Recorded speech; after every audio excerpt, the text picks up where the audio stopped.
Oh, hey, well, look at that. Welcome, friends. Live from Studio 5, just outside of Ocean City, Maryland. On a Saturday. Rare treat.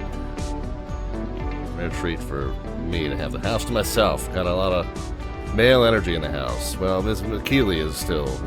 Keeley's the girl power running around. But, yeah, it's a little bit of a bachelor pad other than her being here. This weekend. So yeah, here we be. I was planning on jumping on and maybe doing a little bit of air traffic control this afternoon. Motivation was a factor. The concept of, hey, I need today to catch up on all the stuff around the house I've been postponing was a factor.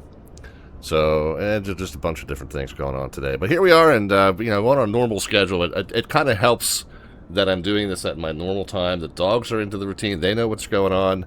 It's my normal routine. After dinner, I get cleaned up and come on in here, fire up the stream and all that stuff. So it just works better on its normal schedule, just for the routine purposes, especially with Mrs. Slant not here to kind of manage the dogs. The dogs, like that consistent routine in order to understand what's happening. What was for dinner? Yeah, very bachelor pad dinner. We just... boiled up a package of hot dogs, had a couple of those, and some pasta salad. So, yeah, The funny thing is, I'm normally the cook of the household.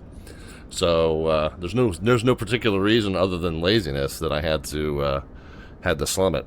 But yeah. Home to myself, does that mean I'm streaming in my underwear, Kenny? Well, how do I put this? The fact that Mrs. Slant is not here doesn't change the way my wardrobe selection happens. I'm gonna leave the detail out. But yeah, here we are, guys. Strudel stopping in, Kenny Monster here, and anybody else that's lurking in, go ahead and pile on into the aircraft. We are flying along with. Oh, and I'm gonna warn you guys. All the other thing that happens when I'm here alone. I don't know what this says about me. I'm a little bit richer of peak than I normally start a stream. So, so that fair warning on that. Anyway, we are flying along with the Virtual USA Flying Club, and they are doing an event called the Chicken Strip. Speaking of hot dog, had hot dogs for dinner, and we're visiting the Chicken Strip. So, we're doing like kid foods today. That's the theme. So yeah.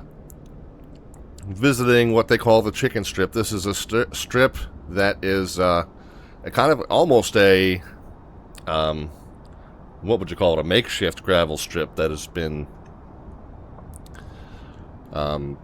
part of the Saline Valley Warm Springs airfield. Saline Valley Warm Springs has had this makeshift airfield called colloquially and affectionately the Chicken Strip. And it's been there for decades. It's not on any chart. It's part of this area that's called the Saline Valley, and it's in the California's desert area, Death Valley area.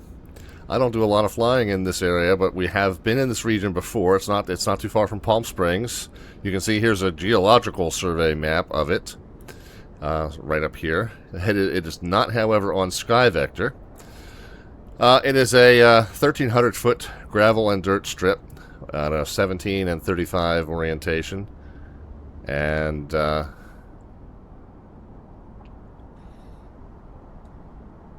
it kind of looks like...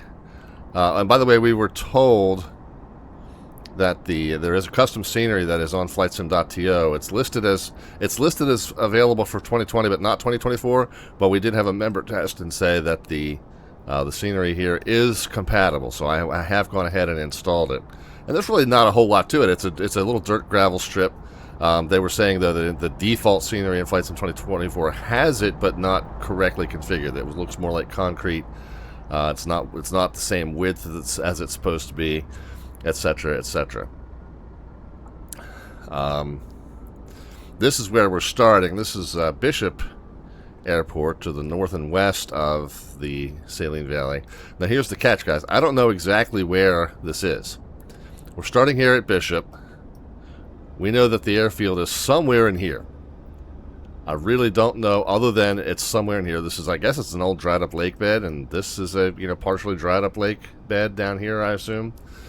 So we are going to make our way into this area. It looks like we've got some pretty hefty terrain to get through.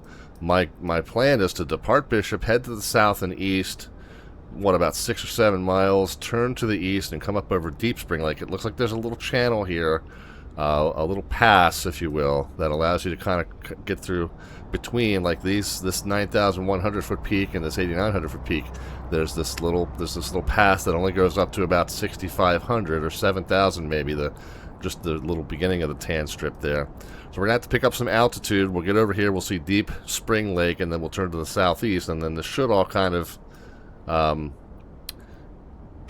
lower down into a little bit of a depression.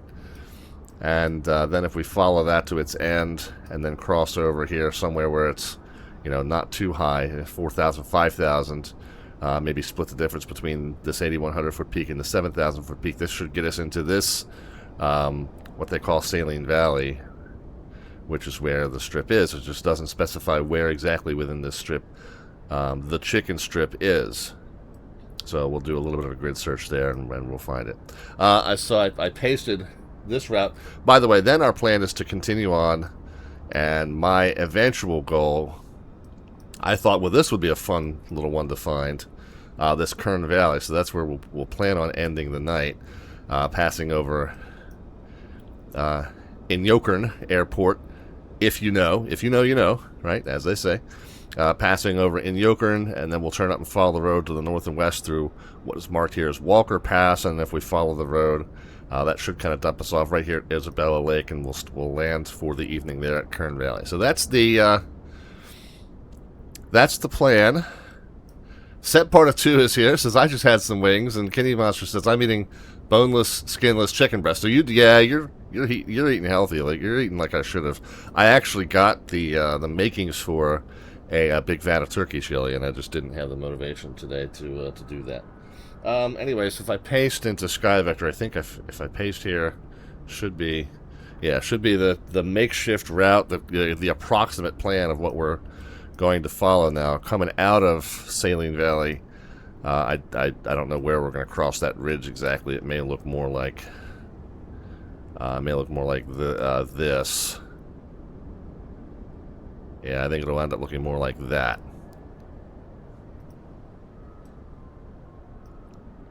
And then we have to watch, there's this restricted airspace down here over China Lake. So after Saline Valley, south and east for 25 miles, and then we'll turn west and catch the bottom end of Owens Lake. And then from Owens Lake, it looks like this highway kind of demarks the western edge of that restricted airspace. So if we follow the highway and make sure we stay to the right of it, headed southbound, then that should keep us out of trouble. And then we'll head up and look for that Kern Valley. So that's the plan. The event window is technically not for another 45 minutes. That's why I'm allowing myself a little bit of extra time to give a full explanation of what the plan is. Yeah, we're not truly in a rush.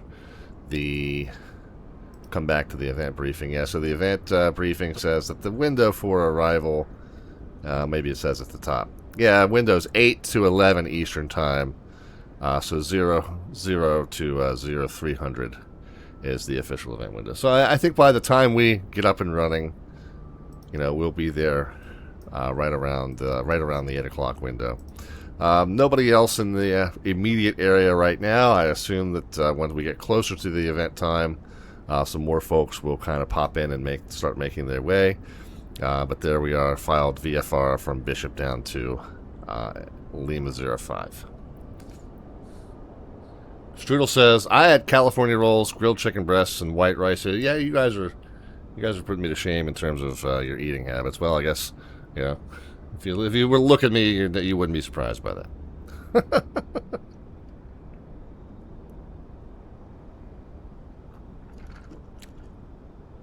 All right, friends. At any rate, let's get rolling here.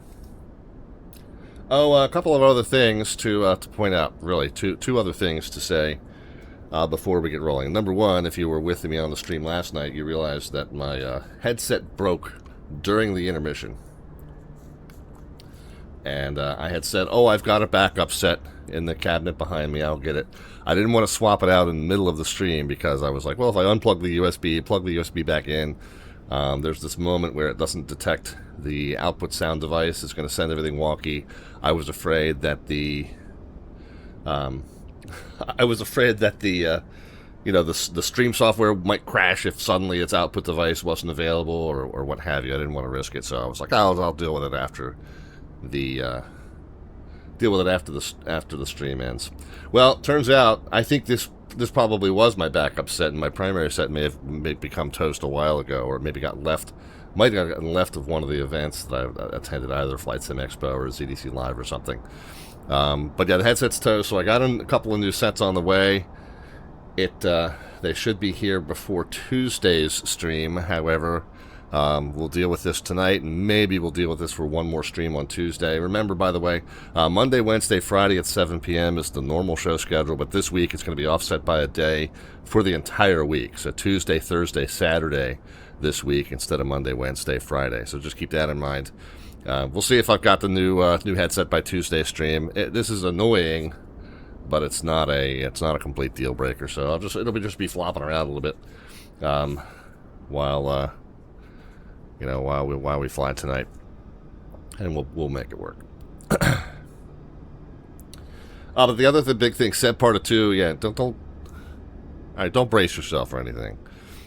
I just wanted to point out that we are one day away now from the beginning of the 6th annual NCAA Men's Basketball Tournament Bracket Challenge hosted by the Slant Alpha Adventures live stream. So whether you're into college basketball or not, and whether you've participated in a basketball championship tournament pool or not, it's a lot of fun. This one's free to enter. There's no, you're not pitching in any money for this. Completely free, and they're a lot of fun. And I give you some tips and tricks within the Discord. There's 2 channels within the Discord. One's a bracket challenge rules and updates channel, and then one's a discussion channel where we can all trash talk each other. But in the rules and updates channel, I also put in some tips and tricks for those of you who might not have ever participated in a basketball pool before. You can probably have a decent amount of success with just by picking blindly by the seeding numbers, okay? The 64-team tournament is really 4 seeded 16-team brackets. So, and the selection committee's done all the hard work in determining which are the hot teams and which are the less hot teams.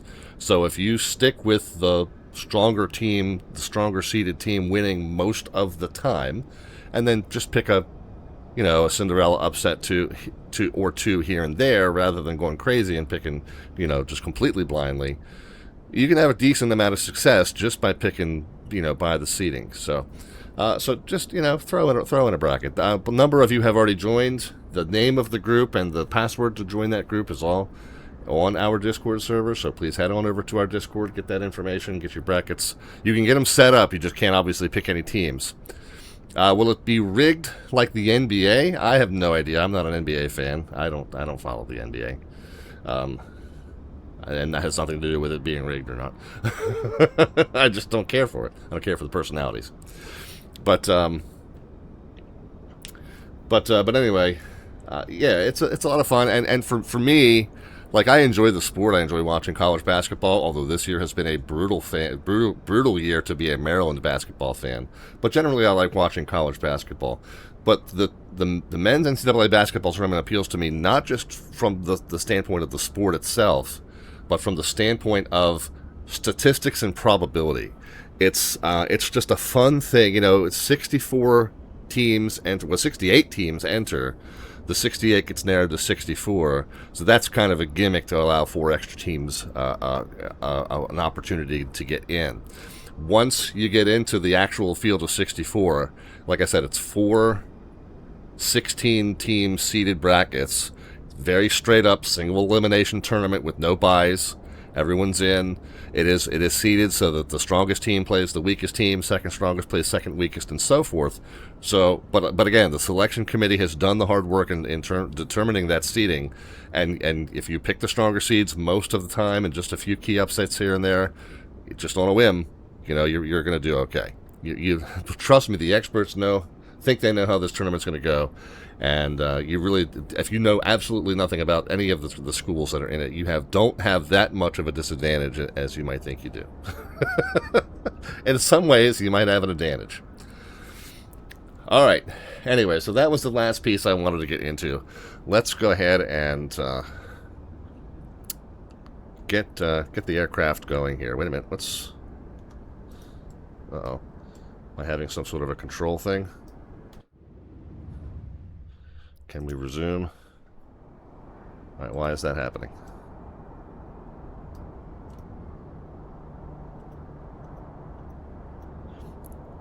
Okay, let's end flight and restart. So something happened with my control. It just started. Why is the left arrow stuck here?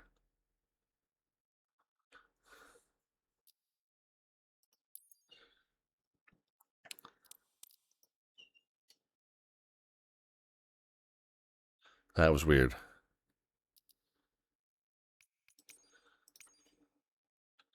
Can we fix it? I hope so.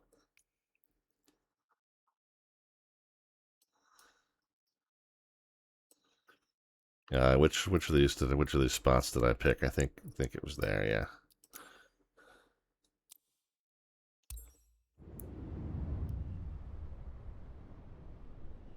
All right, we'll give that a minute to load back in, and hopefully that's not going to be plaguing us.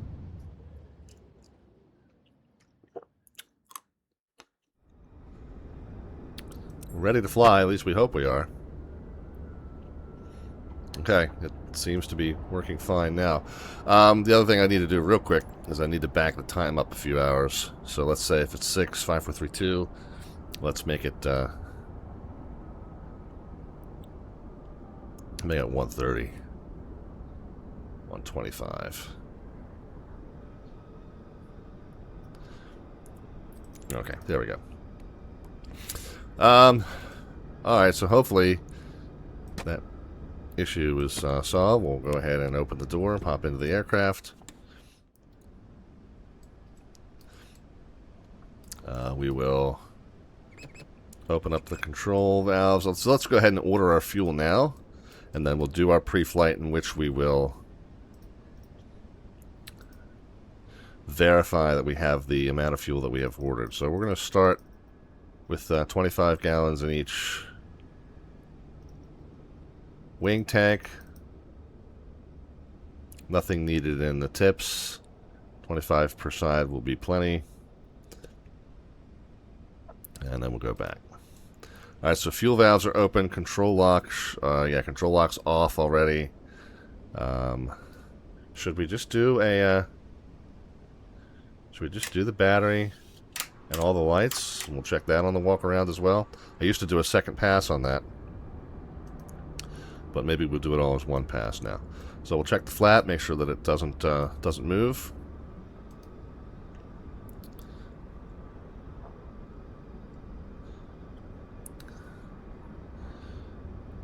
Victoria CR, yes, it's great to see some GA. Yeah, you'll see a lot of GA on this channel. Okay, flap should move freely, not rubbing or catching anywhere. We don't have any fuel in the tip tanks, so I won't worry about a sump check, but we will check and make sure that the nav light's on. Is that on? Okay, yeah, it's hard to see in the sunlight, but it is slightly brighter with it on than off. Okay, we'll pull up the wheel chock and the tie down.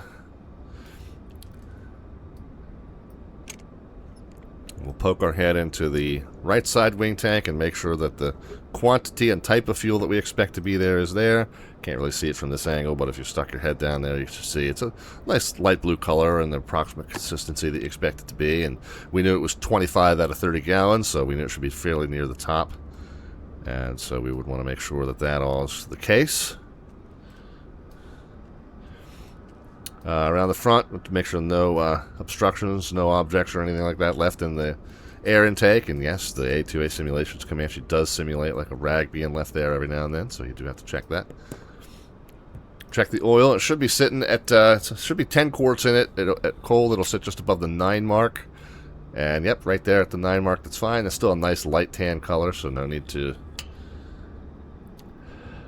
change the oil at this time. It's looking good. Come over here.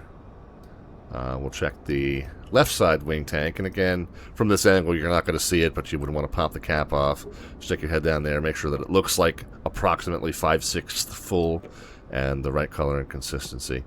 You really do want to pull a tiny bit of fuel out of the bottom of that tank, and in this aircraft you can do that in the tip tanks, and in 2020 I used to be able to do it in the main tank. I just don't know how to maneuver the character into position where that is accessible. So I haven't worried about that since switching to 2024. But there is a way to do it. At least there was in 2020, and you can do that with the wing tanks. Just haven't figured it out with the main tanks. We'll get the pitot cover. We'll get the tie down. We'll get the chocks off there. I mean, I'll show you real quick on the tip tank. Just to show you, you can crouch down, and if you click on the, what is it? Where is it? Okay, yeah. So there's just this little canister. And you'd pull a little bit out of the bottom of the tank, and you want to make sure that it's not water that's settling in the bottom of the tank. If it is water, you just keep pulling it out until you get to actual fuel. But then you just inspect what's in there and make sure that it's there's no contaminations or dirt or anything floating around in there. And it should again be the right color and consistency for the type of fuel that you ordered. We'll make sure that our nav lights on. I didn't check the landing lights. Okay, landing light is indeed lit. I didn't check it on the other side, but it is indeed lit. It's lit, y'all. Okay. Check the aileron, make sure it moves freely, make sure the flap does not move. And we'll come back here, we'll get the last tie down. And then we want to check the rear control surfaces. I keep hitting the crouch command by accident. Okay, this should move freely. This should move, but not quite as freely. Yes, okay. Oh, and I forgot to check to see. We get a static port here. Where is it exactly? Okay, yeah, you want to make sure that static port's not obstructed. The pitot, the forward-facing tube, is what measures your airspeed. Static tube is what measures your altitude. And you want to make sure, well, it's really the combination of both that measures the airspeed, but you want to make sure that those are unobstructed. And then of course we get our duffel bag. Duffel bag is where we'll bag up all the chocks and stuff. We'll go ahead and get our toolkit and my small suitcase, and those objects we'll just ignore. Okay, so I think we're ready to hop into the aircraft. Victoria says I just finished up a diamond flight on Pilot Edge. Yeah. I love to see single-engine piston planes on VATSIM. You don't see it as much. VATSIM tends to be very airliner-centric for a large portion, not exclusively. This Virtual USA Flying Club, it's a Discord group of VATSIM general aviation enthusiasts. And as a matter of fact, www.virtualusaflyingclub.org will direct you to the Discord. The Discord group. But the whole purpose of the flying club is to organize, an average of 4 or 5 events a month, which encourages more general aviation flying on VATSIM. So exactly the purpose of the group is what you see here. So it's exactly what we're talking about. Alright, so into the aircraft we go. We got the yoke out of the way just so we can kind of see around it. Make sure none of the circuit breakers are popped. And we can go ahead and close and latch the door. We want to open up the windows to make sure that the people outside can hear us when we make our clear call. I'm going to shut off the strobe and landing lights for now. We just do still have the beacon and the nav lights on. We'll get the mix and prop full forward. I'm going to run the fuel pump for about 10 seconds, whatever it takes to get, fuel pressure, this one here, up to about 5. We'll unlock the primer. Okay, once we got fuel pressure, we can pull that maybe 3 times.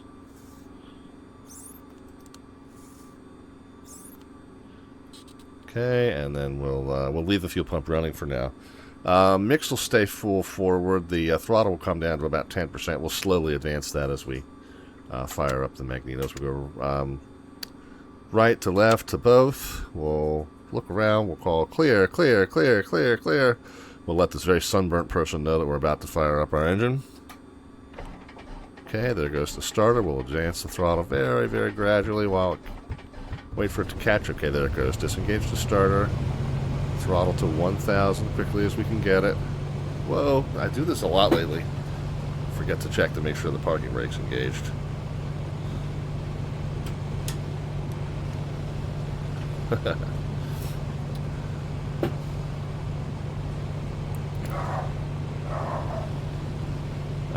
Where were we?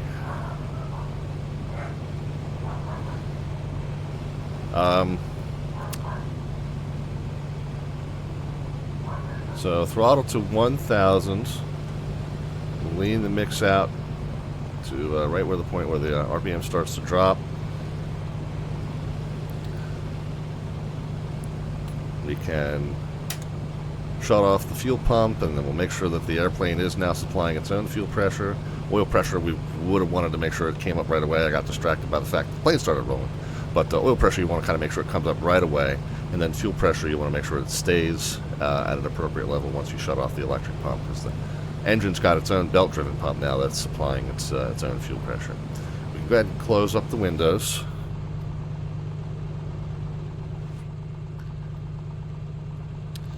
And what else? Avionics can come on. Com 1, Nav 1, Com 2, Nav 2. Transponder, I'm just going to put it right into altitude mode just so I don't forget later. That's still booting out. I really ignore that though. I don't really pay attention to the complex engine monitor. That's way too complex a gauge for my taste there. Let us take a peek at the we're KBIH. Ooh, I didn't. When I jumped out of the menu, when I had that issue with the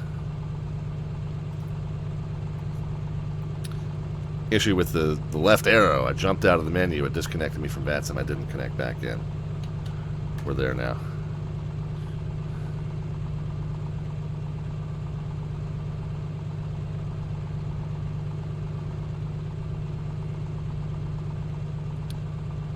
METAR K BIH.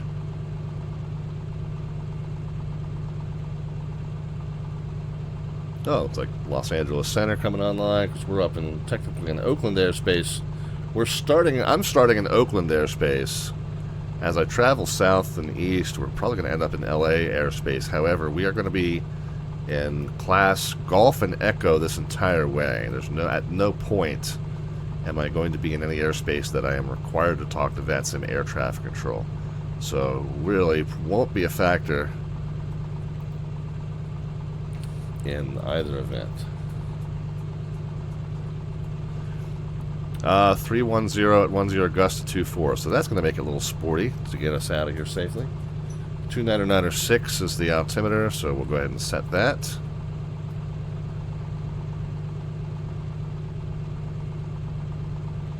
Two, three, four, five, six. Field elevation reading at just about 4,100 feet. Now let's make sure that that's accurate. 4124. Okay, perfect. So that's good. 123.0 is the common traffic advisory frequency here. So we'll go ahead and tune that in.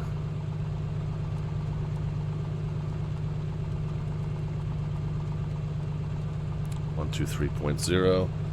Let's just set up our communication plan once we depart and come down. So this is what we're going to is a non-charted strip, but really even any private strip that you find that is on here that doesn't have a common traffic advisory frequency listed, you would typically use 122.9. So that's what we'll plan on for the chicken strip. We'll monitor guard on COM 2, but again, like I said, we're not going to be in any airspace where we're required to speak to air traffic control, so that shouldn't come into play. Directional gyro, let's go ahead and get that set. We're parked facing a 165 right now, and this obviously coming up out of cold and dark would come up at just a random direction. Because I do think I've done what I normally do, which is I went the long way around to get the 165 from where it was. That's fine, just gets my finger a little more exercise. And then the wind was 310. So let's see what that means for us in terms of direction. We have a runway 30. Looks like that's their primary runway. It's the longest runway at least, and it's the one that they've got a parallel taxiway that runs the entire length. So we'll assume 30 is their normal plan. 303 is the magnetic heading of that, so we'll change the yellow arrow to represent that, 303. Kind of just gives us a sanity check in terms of where we're going to taxi toward the tail end of that arrow. And depart in the same direction as that arrow. And then what's our on-course heading? When we leave out here, we want to kind of head 151. I mean, really, honestly, more like maybe... Well, I had said we're going to kind of look for that intersection. I mean, it doesn't really... So 151's close enough. That means it's going to be a little left downwind. And we're really going to look for this highway. Skyhawk 410 Hotel Alpha. That's a familiar voice. Runway 30 at Foxtrot via Alpha Foxtrot. Bishop. So this road 395 is what we're going to look for. And then we're going to look for this interchange 13 miles south and east. My very good friend Jeffrey B. Twitch.tv/JEFFORYB. Check his perspective of the event out here. So about a 150, 151, whatever it takes. And we're all set. Set part of 2. What were you referring to there? Radio check. As a vibe dev of some VATSIM related tools, whatever's being added to VATSIM radar will be publicly accessible. Yeah, it will. I mean, it's being launched, soft launched as kind of a, I hate to use this word, a pilot program, because it's a program for pilots, but it's a pilot program for pilots. It's a pilot program. And so we're really just getting it up and running, kind of proof of concept kind of stage here. So yeah, there will be, we'll be rolling it out. I mean, trust me, we're going to want it to be as visible as possible. So once we get to that stage, absolutely, it'll be...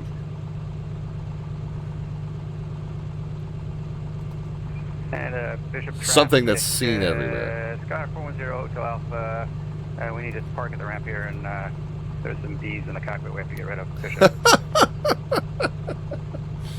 One final mention before we get up and running is our slant artwork adventure. Those of you who are new to the stream or haven't been here in a while, this is a side activity that we do on the stream to kind of help us generate the image that we use as the YouTube thumbnail later when I upload this video to YouTube.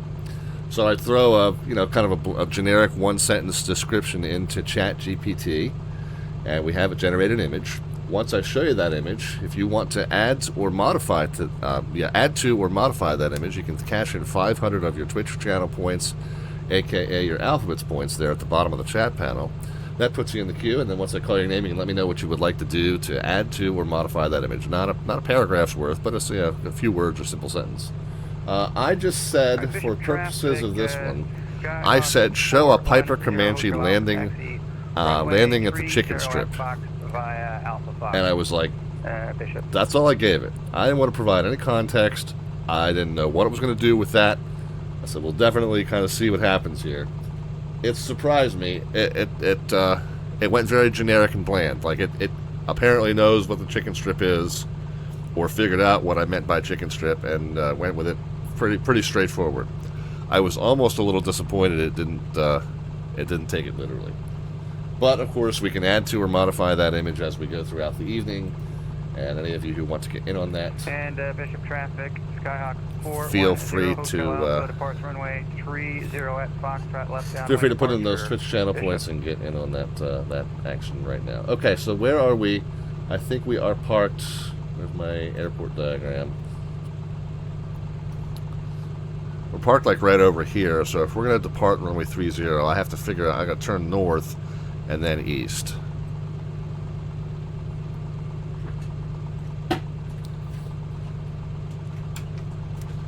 Okay, parking brake is off. So we'll turn around to the north. Bishop traffic, Comanche 514 Delta Victor, taxiing out to runway 30. We'll be crossing runway 35, Bishop.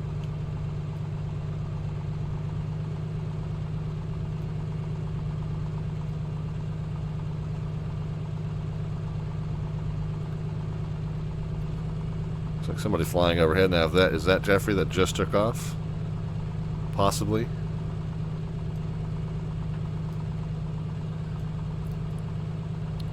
Okay, so we said north, and then we needed to turn east.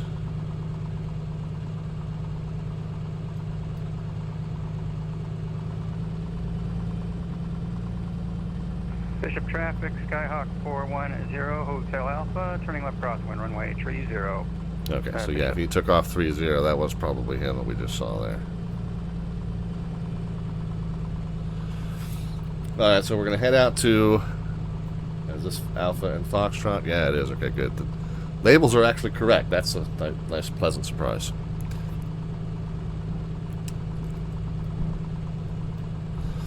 We're going to turn southeast bound on Alpha.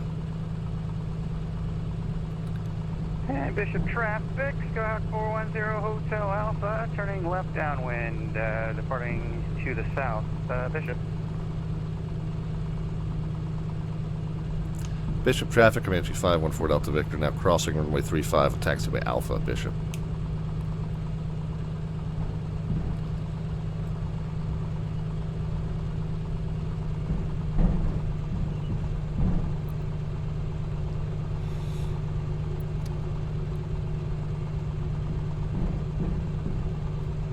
I mean, we should do a visual check and make sure there's no traffic coming out of the direction, but that seems to be the case.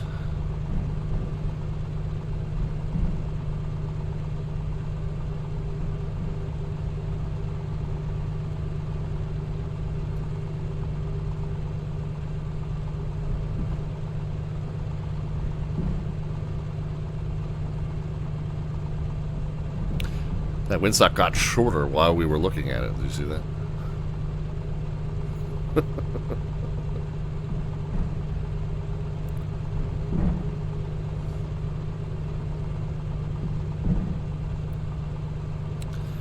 Alright, I don't know if there's any other traffic here, but just because there is a little pull-off pad for our run-up, we'll go ahead and use it.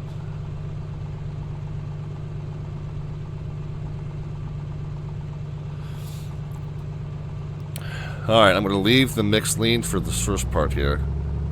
We're going to run it up to 2,000 in terms of the RPMs. We'll flex the prop lever down once.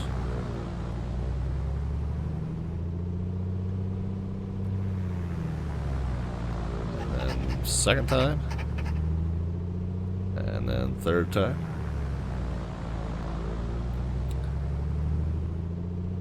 Alright, I am going to enrich the mix, but not full. I'm going to just find where the little area where it seems to have the maximum RPM, because we are taking off at a strip that's 4,000 mean sea level, so you don't want to go full rich. You're going to flood the engine that way. But anyway, so we're at peak RPM, as close as I can determine it from just wiggling the lever around. Put on some carb heat. We want to make sure that we do see an RPM loss with that, and we do. And then we want to do our mag check, make sure we do see a slight dip, but not a substantial dip in the RPMs. Okay, about 100 loss on the left side. Okay, about 100 loss on the right side. And back. Okay. Run-up's complete.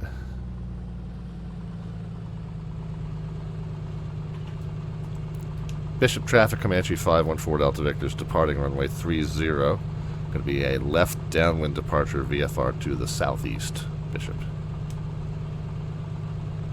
And Bishop traffic, Skyhawk 410 Hotel Alpha is climbing through 5,700 feet to the south, departing the area out of the pattern last call, Bishop. Okay, landing lights, strobe lights, pitot and fuel pump. Oh, flaps set for departure. I didn't check trim either. Yeah, we got to put the trim back down to neutral. Glad I don't know why I missed that, but glad I thought to check it before we got rolling here.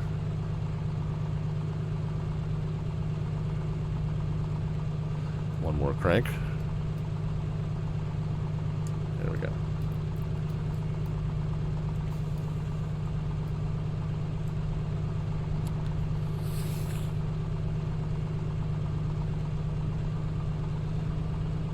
Okay, we'll get lined up and then takeoff power will come at you. Runway 30 as planned. That's a good sign that we landed on the runway. Yeah, we arrived at the runway we expected to be departing from. Okay, takeoff power set, red line achieved. A little bit of left rudder, right aileron to manage that crosswind. Yeah, a little bit sloppy there as the wing wanted to come up on one side because of the crosswinds. But we got it. As soon as we're certain we will not need to return to the pavement, we'll go ahead and get the gear in.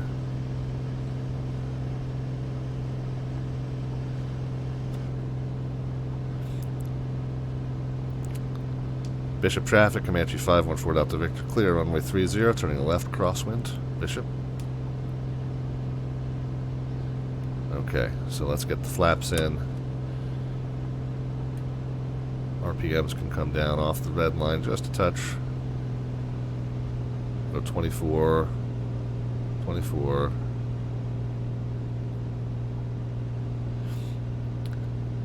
And I don't do math. I just turn, so I put the yellow arrow lined up with the runway. Well, now I'm going to just turn until the yellow arrow pointed straight off to the 3 o'clock position. And that is now our crosswind. Okay, we're almost up at pattern altitude.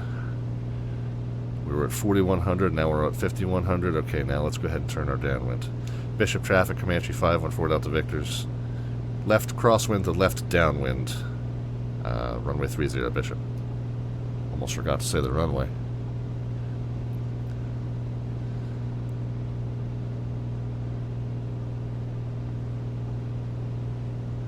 Okay, slowly letting the speed come up to about 105.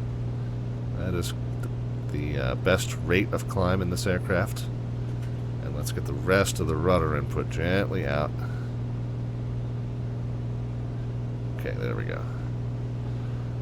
Right on that downwind heading, 105 miles an hour. It is in... yeah, so the gauge is like centered. It looks like the 5 and 6 are... The 5 and 6 are a little hot. I can bring the RPMs down just a little touch there. I watch the gauge more than I watch the monitor. 5 and yeah, see the 6 was just borderline. The 5's just borderline. I don't pay attention to that though. All right, and then let's go ahead and turn on our on course. 7:52 Eastern time, so 52 after the hour. Let's turn our on course and then let's start tracking our position from a dead reckoning standpoint. We're really going to be looking out for that highway that we want to join. We're looking out for that interchange, but we also want to cross-check with the distance that we expect it to be at.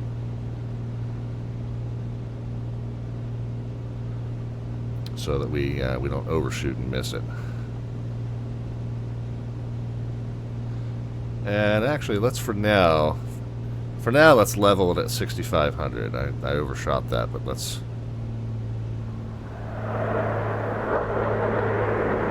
Off-schedule descent, you see. How are you, Mr. Off-schedule?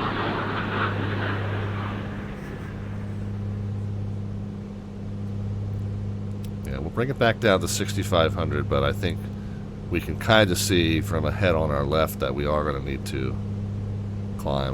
But the other thing that coming down back to 6,500 does is it affords the engine a break to kind of cool off. Is there a way to get DME? Yeah, right here. You'd have to have a VOR tuned.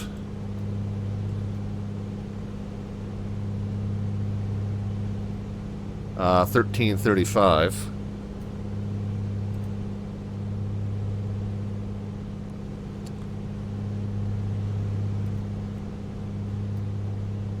Okay, so we've got reading. There's your distance right there.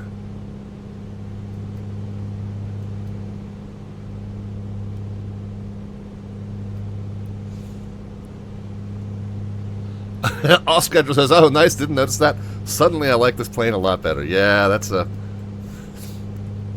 nice little feature there. It's a little unconventional. I haven't seen a radio configured that way before, except in this plane. But yeah, once I discovered that, same reaction as you.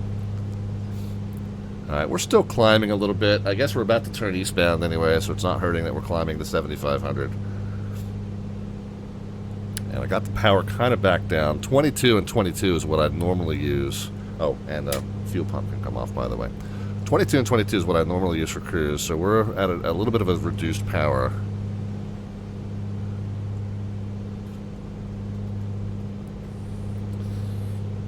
So 13 miles, and we're covering about 2.5 miles a minute. So what is that, 6 minutes?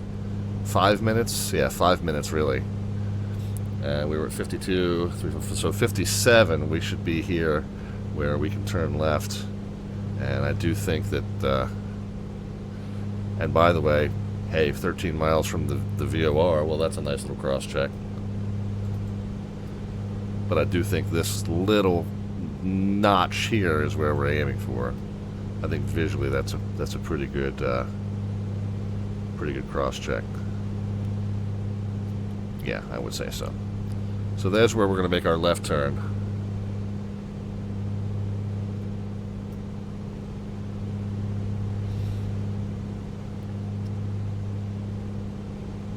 We're going to go another 16 miles.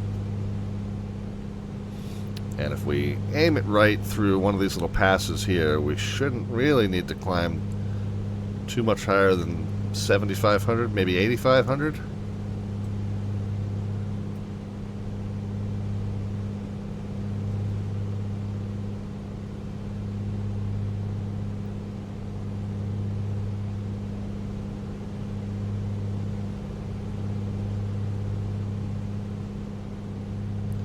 Ruby the Juice is back with us. Hey, Ruby, what's going on? All right, let's head back up to a proper climb power here.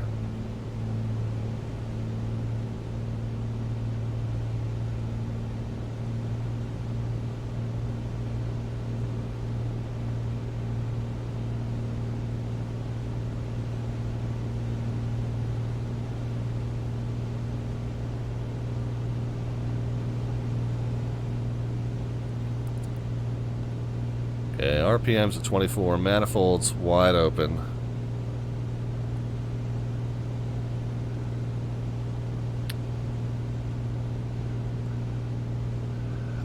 So off schedule says, do you burn out of both tip tanks at once, or do you burn one side then the other like other GA planes? I have always just done, because you can burn out of both at once. I always have. I don't know if there's a reason not to in this plane. I rarely use the tip tanks. Most of the flights I do aren't of the length where I really need to put much in the tip tanks. I guess the only exception to that would be if you got down here to your gauges and you realized one was heavier than the other. You could burn from one just to rebalance it. But other than that, I've never known a reason not to burn from both at once, unless you suspected like a leak or something.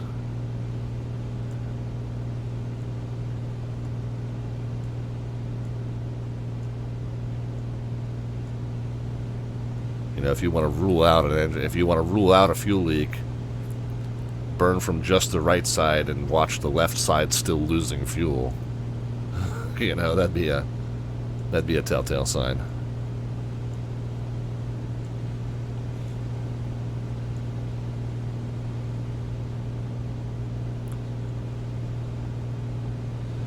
normal operations, I suspect you burn from both.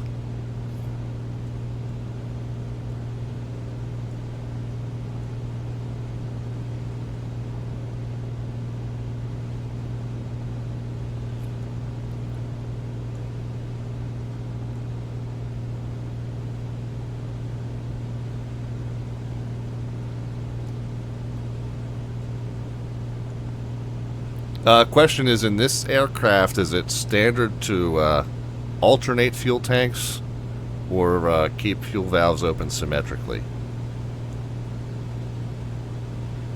In a single-engine piston low wings, a lot of them you don't have the ability to pull from both tanks at once. In this aircraft you do. But what would be the standard op?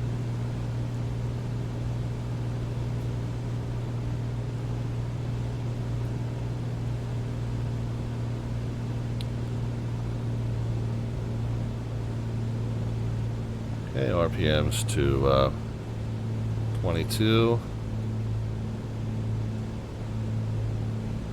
Lean it out to about 14 gallons an hour.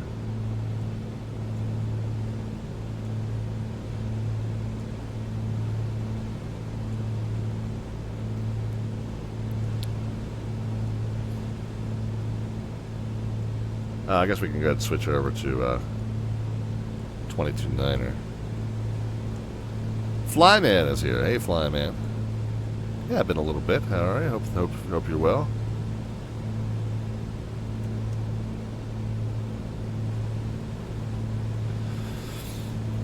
So hopping over this ridge, you can kind of definitely see this valley opening up before us. Are we on about a 046?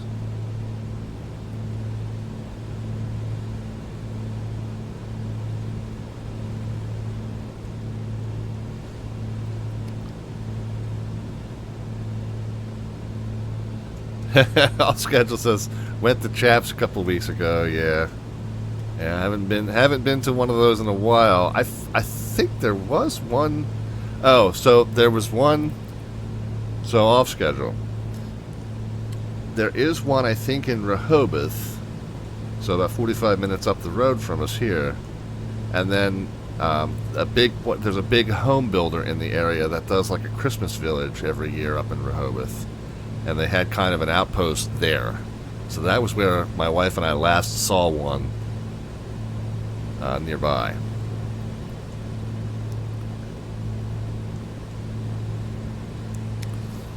Of course, where we are, the two locations of Bull on the Beach are our big pit beef places.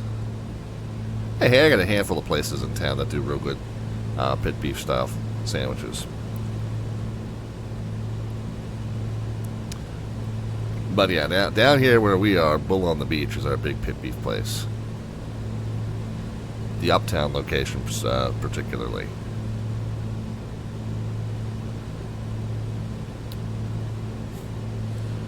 Okay, so we're coming out, and okay, so I'm more of an easterly path now. So I don't know if maybe I'm coming down the eastern shank of this ridge here. But let's just look and see if we can see what appears to be there as Deep Spring Lake. Yeah, I'm assuming off schedule. I'm assuming you're still going to that same one that we met up at. I'm assuming nothing has changed substantially with your work commute.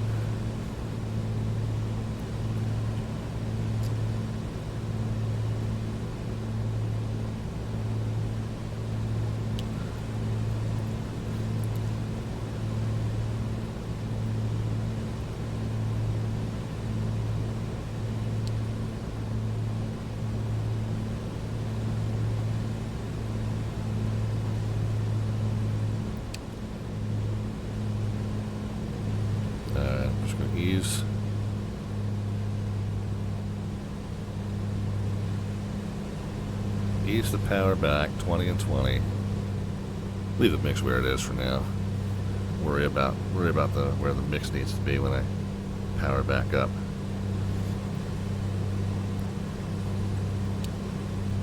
All right, so let's see if we can find Deep Spring Lake, and then we'll kind of know we need to go on a 120 excursion for a little bit.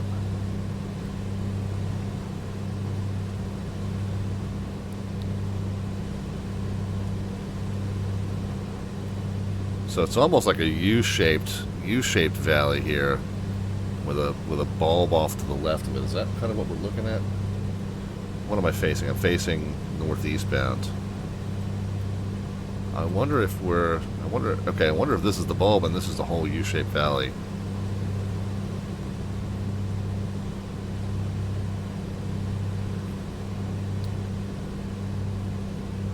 Victoria says we turn the autopilot off on landing and takeoff, and the rest is boring. I'm assuming. I'm assuming you and off schedule are probably in the same line of work.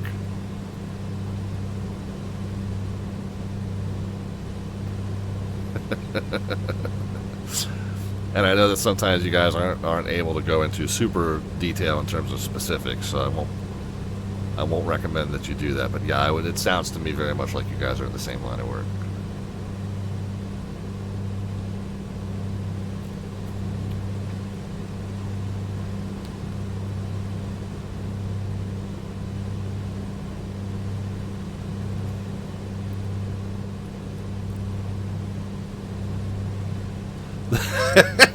Off schedule brings up a good point. The rest of it should be boring if you play your cards right. Sometimes not so much, right? The plan is for it to be boring.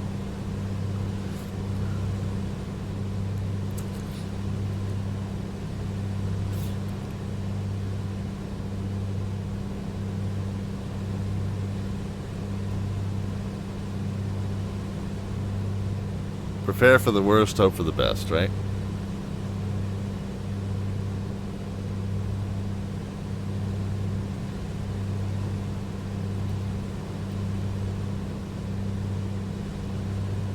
Yeah, right, exactly. My job is to make the flights boring and uneventful, but sometimes the weather and the controllers make things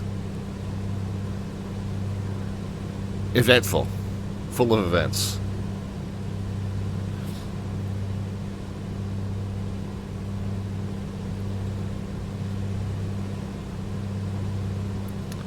Alright, so we know we needed to get into this valley and then turn to about a 120. I'm not 100% convinced which side of this little ridge I'm on.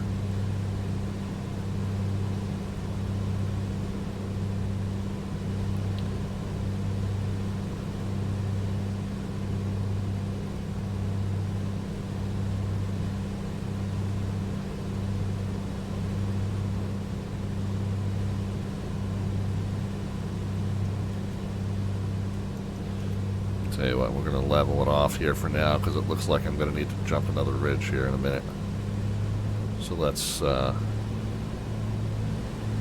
aim for 22, 22, 14.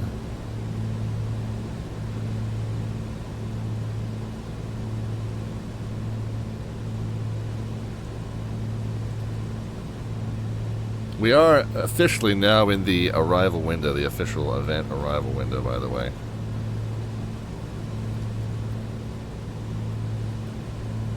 And I knew that we would be by the time I quit yammering and started the aircraft up and got going. I knew that we would be.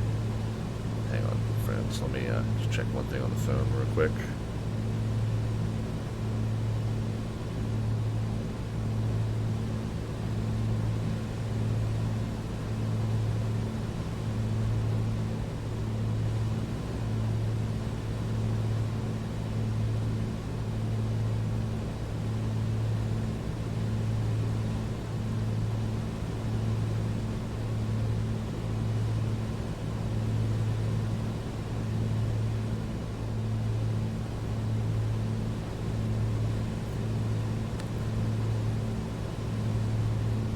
Oh yeah, Victoria said, yeah, drink them if you got them. I'm running the mixture slightly enriched myself tonight. So cheers.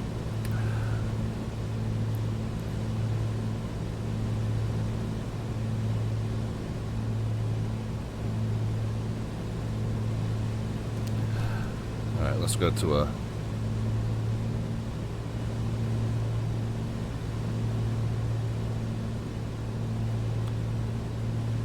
Go to slight climb.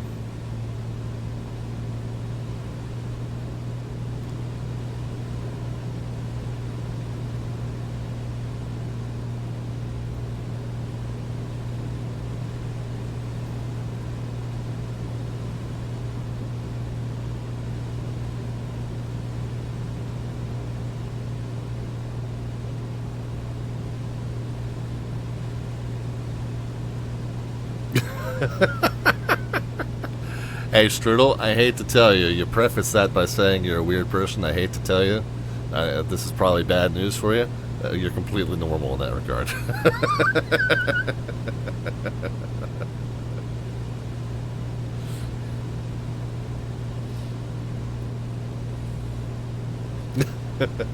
Sorry to break it to you, bud.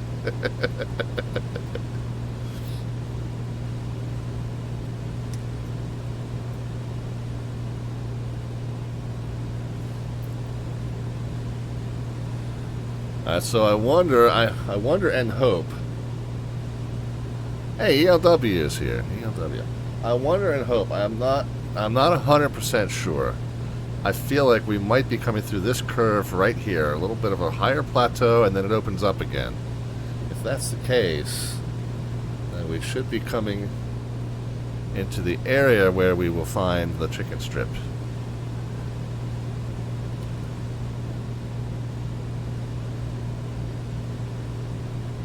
Alright, and with that,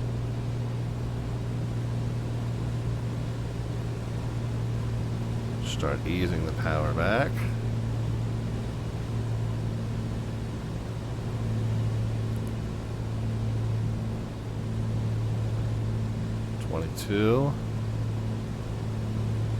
$22, 14, okay.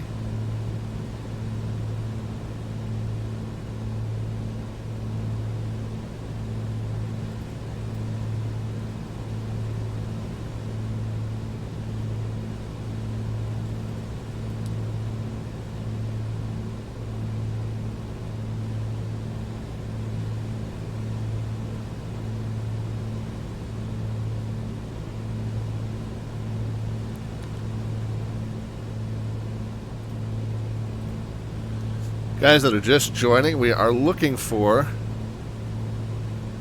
the chicken strip. What's the REM? Yes, remaining. So this engine monitor is you're supposed to input your fuel, oil quantity, other stuff. It's supposed to be a fancier version of some of the engine engagers. I never tinker with it. I don't. It's more cumbersome than it's worth in my opinion, so I don't bother with it. So it flashes all kinds of warnings up about remaining fuel, remaining oil.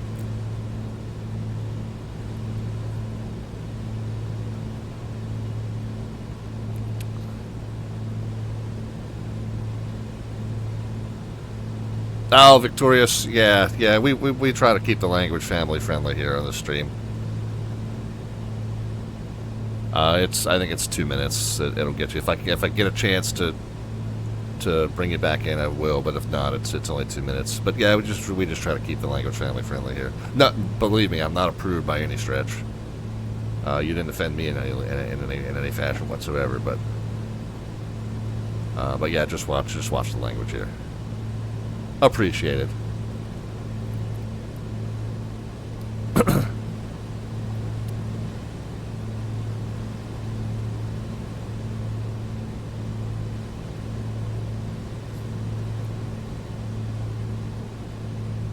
Okay, so we've got a gentle descent going, and I think we're in this little thumb, headed down toward the valley is what it looks like to me.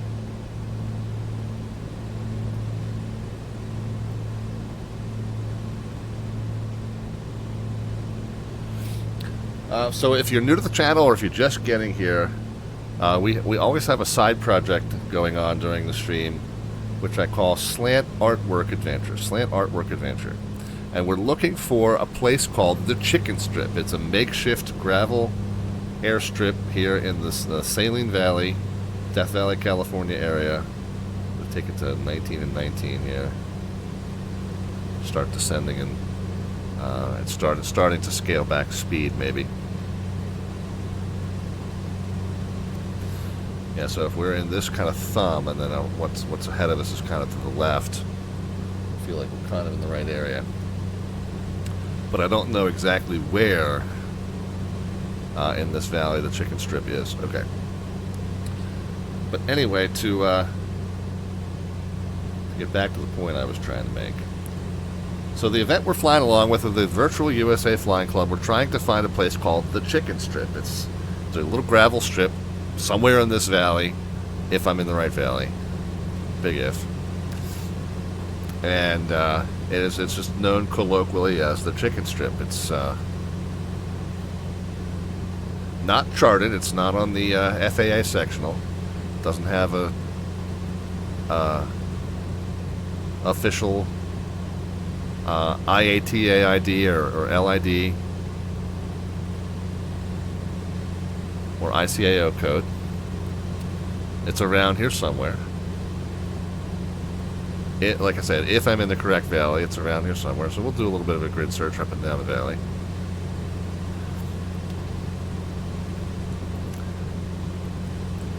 The side project that we always have on the stream is called our Slant Artwork Adventure. And our Slant Artwork Adventure... I'm sorry, I keep getting phones trying to tell me of useless stuff I don't need to know about. Our Slant Artwork Adventure, and this is a candidate here.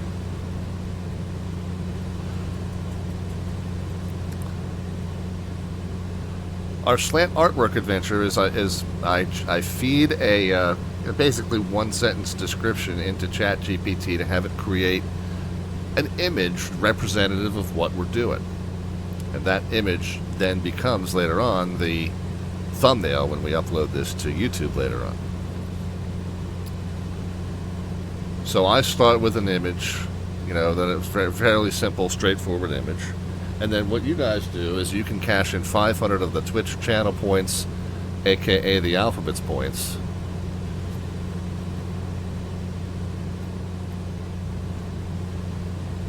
There at the bottom of the chat panel, we've got the Alphabet serial icon, and then you've got. So I don't think that's any kind of airstrip to our left there.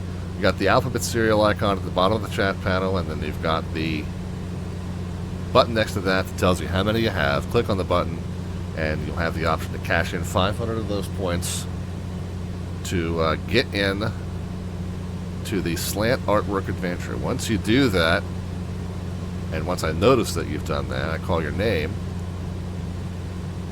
and you can let me know how you would like to add to the image or modify the image. And then throughout the course of the night, it just gets progressively sillier and sillier usually.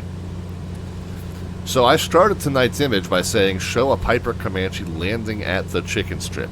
And I didn't put any context in. It was like, we'll see what it does with that, right? We'll see what it does. Kind of halfway expecting, a plane landing at a gravel strip if it figures out in context what the chicken strip is. Or half expecting to see a plane landing at a fast food restaurant or something, or literally on a chicken strip. I don't know what I expected. I expected anything. Well, it went boring on me. I guess it knows what the chicken strip is, and this is what it showed. But there's our Slant Artwork Adventure, and if you would like to get in on the action to modify or add to that image, just cash in 500 of the Twitch channel points there at the bottom of the chat panel.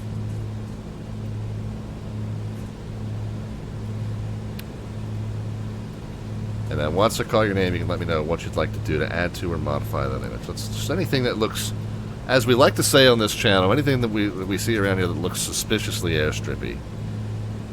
We are on 122.9, so if there's anybody else that broadcasts intentions using what they call the multicom frequency, and the frequency that you use if there's not an assigned common traffic advisory, so I'm assuming 122.9 is what folks will be on. Is this anything down here? Take a look.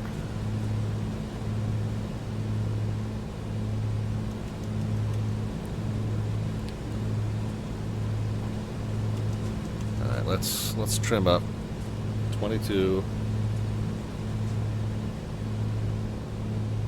on the RPMs, 22 on the manifold.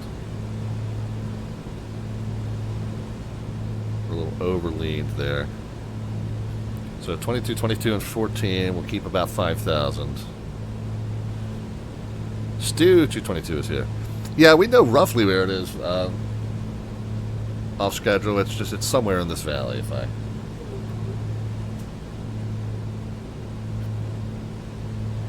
Somewhere in this valley. I don't know. Unfortunately, I don't have specifics, and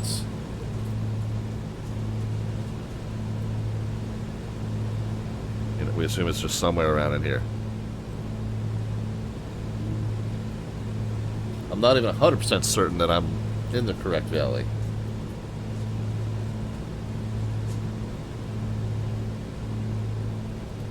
Alright, can we see? I mean, that's still maybe a candidate.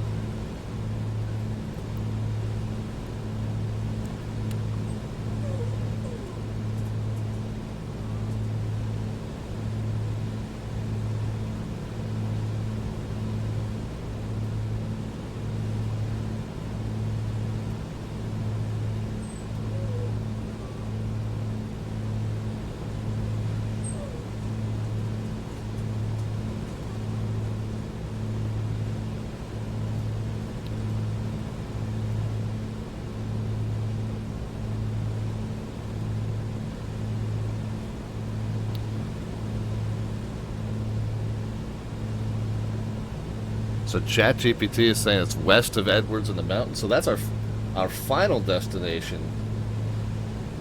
Let's try a lake down there. Hold on.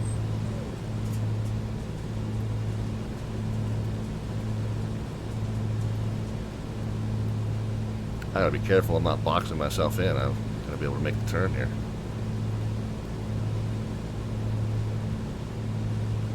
I don't have a hand free right now. Hang on one second.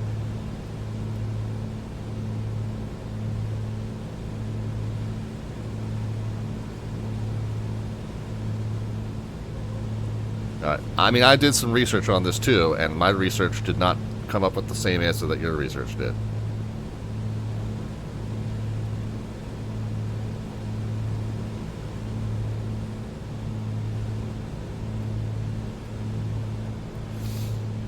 Alright, I'm a little frightened about this turn radius here.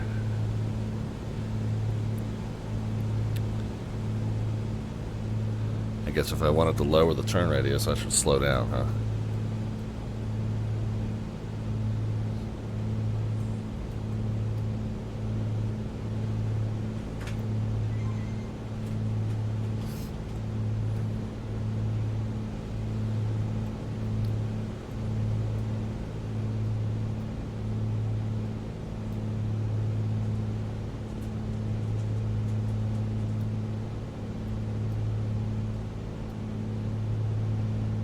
I think we're going to be okay. I'm just trying to stay coordinated.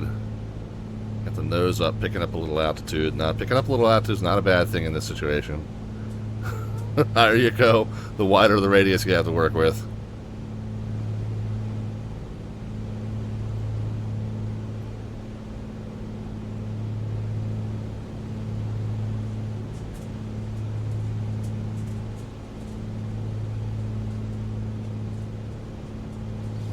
When I get a hand free, I'll show you the research I did. And it definitely came up with a very different location than what you're saying.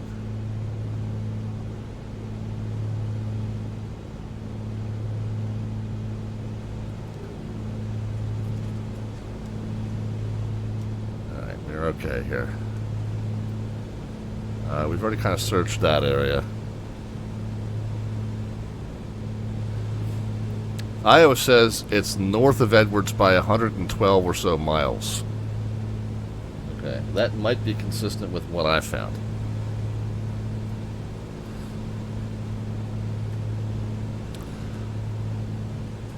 I mean, so there's a lot of...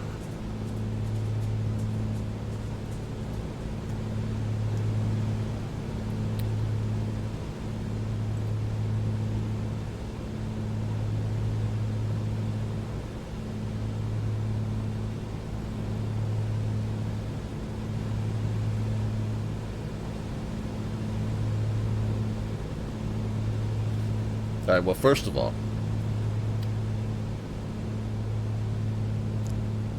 it is called the Saline Valley Warm Springs Airfield. So first of all, this is Saline Valley right here.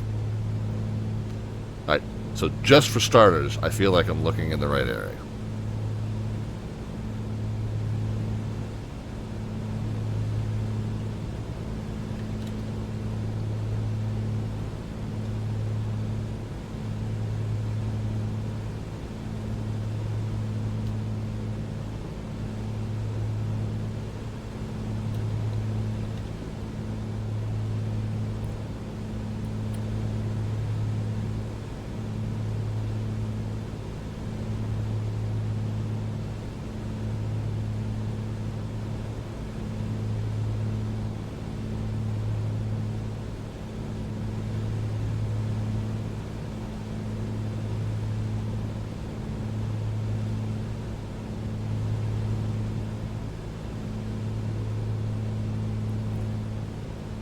This is the National Park Service.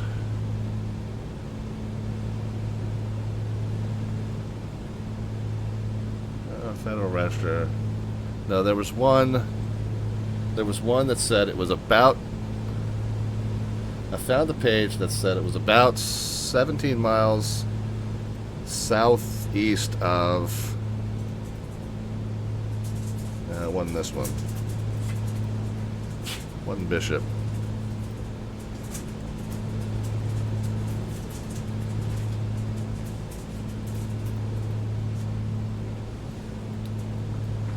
Alright, well, we got some folks that are cheating giving me the answer.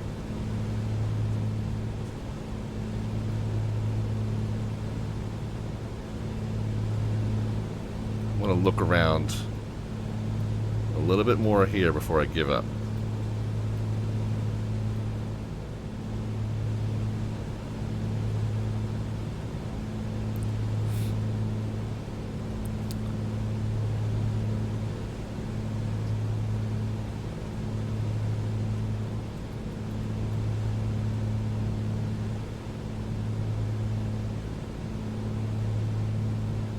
Okay.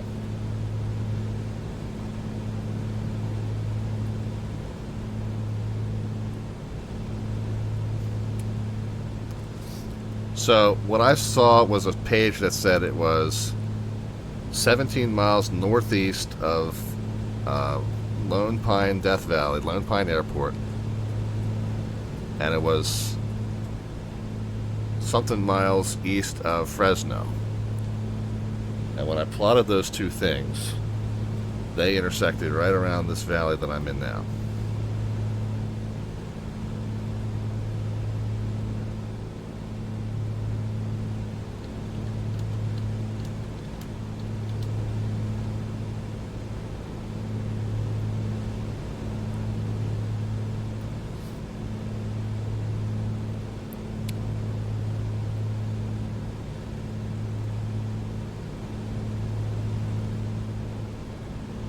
Might have been the Wikipedia page, which I should trust, I guess, is just as much as I trust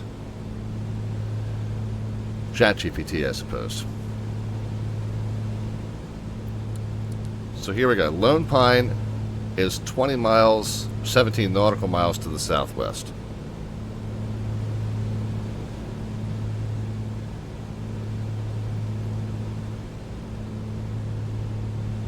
So here's what I did. Lone Pine.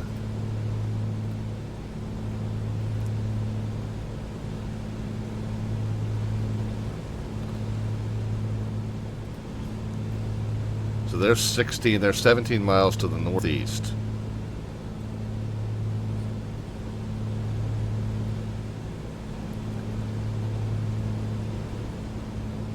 And then it said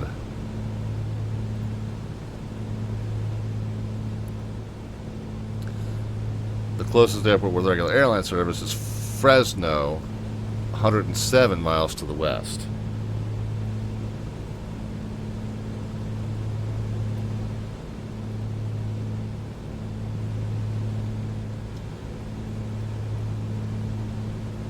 Well, hold on.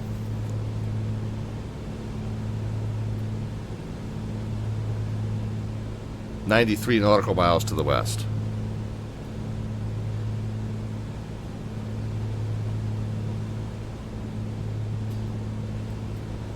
$93 nautical miles to the west. So this is so according to Wikipedia and its plot from Lone Pine and from Fresno, it's right around here somewhere. Dub Aviator says it's below your nose now. Okay, well, see? All right, I'll circle around and look.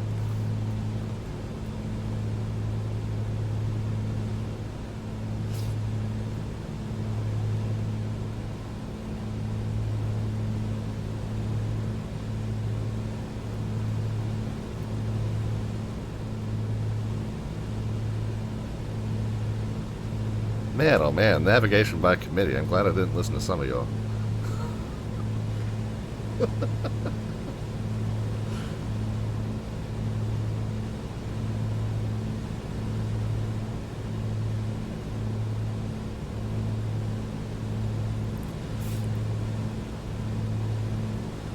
Still not seeing it.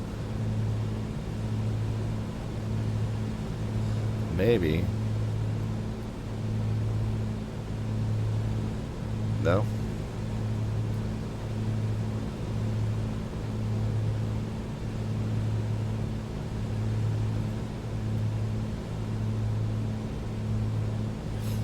So CB Flyer, you want to get in on the slant artwork adventure?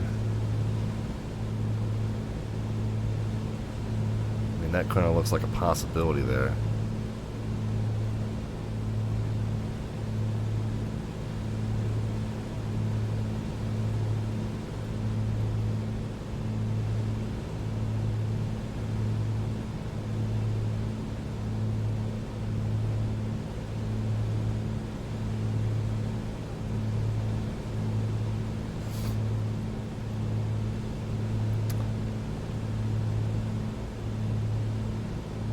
Should be grilling some wings at the airfield? I got you.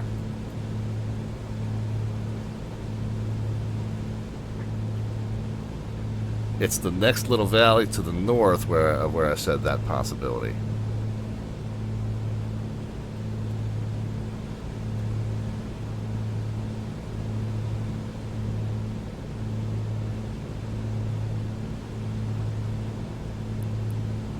Iowa Scotsman says Jeffrey B found it, so just look for him. Well, now we're just flat out cheating. Okay, I got it. We'll flat out cheat. That's what we'll do.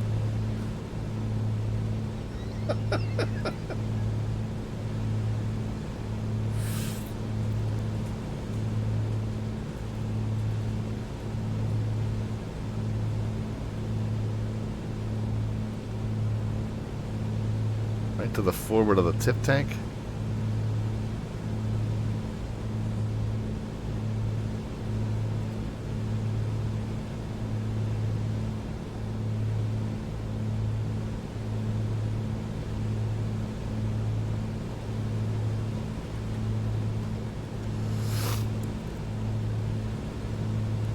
Alright. Well, if Jeffrey B found it, I kind of can see where Jeffrey B is. So again, we're definitely flat out cheating now.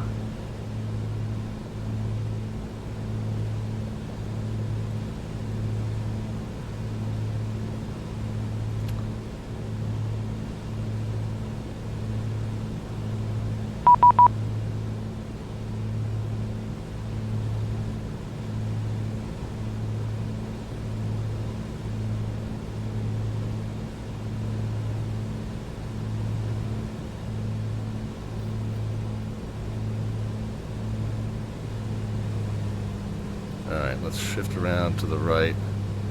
Sounds like it's like right up in here somewhere, maybe.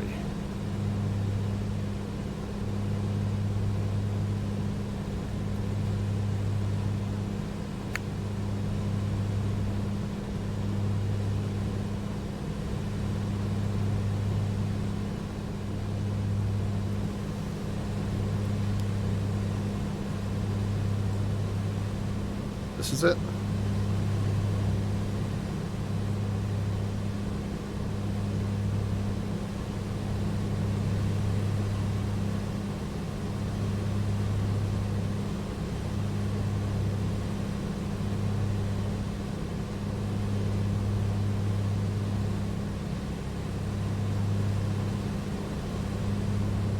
This is it.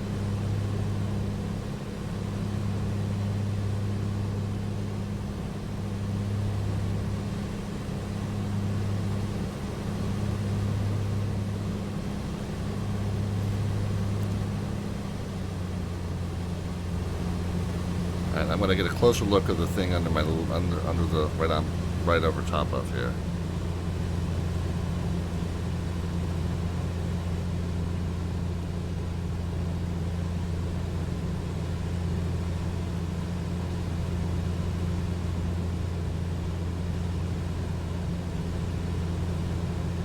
Not seeing it, but I think I'm like literally right over top of it.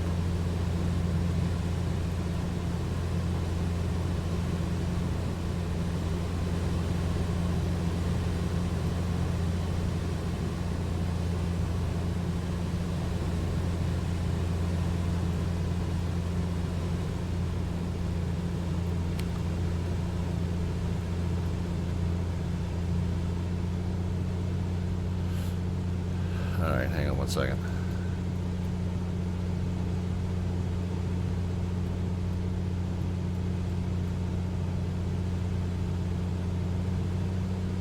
Off schedule says I see a different spot, but I'm cheating with Google Earth. Yeah, and I know Jeffrey B is in an X-Plane user.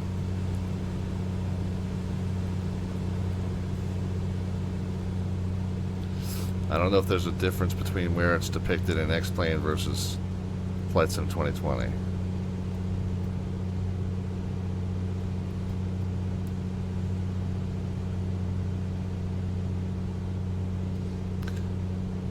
Were you all steering me toward that? I'm turned around now. I'm lost.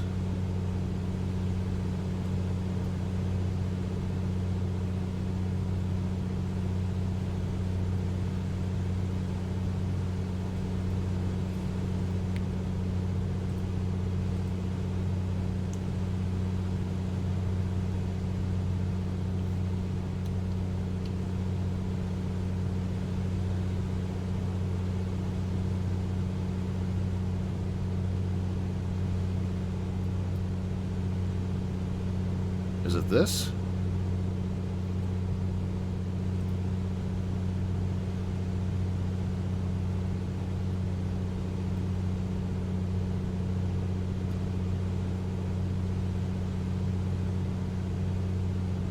That there?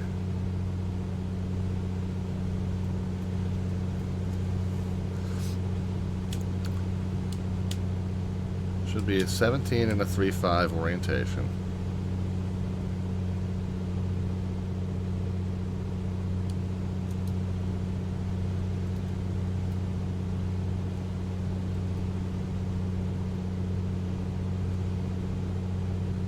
I don't know, guys. I feel like this is what you're pointing me toward, but doesn't look like it to me.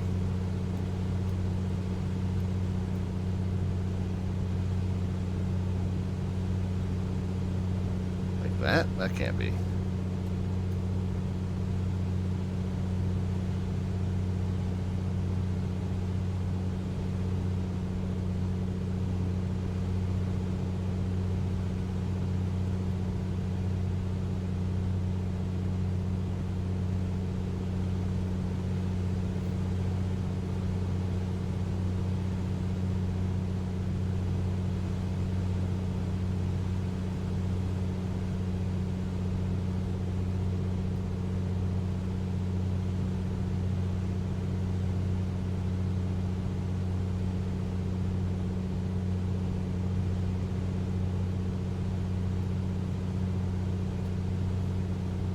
Okay, I think I see what y'all are pointing me toward.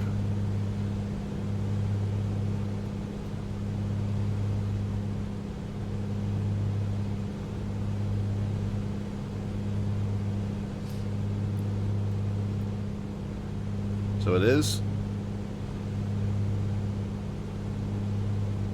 just that stripe there, maybe?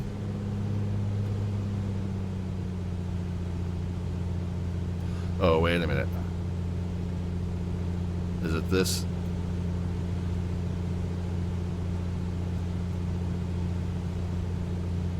I got it. There we go. It's the little green thing off to here.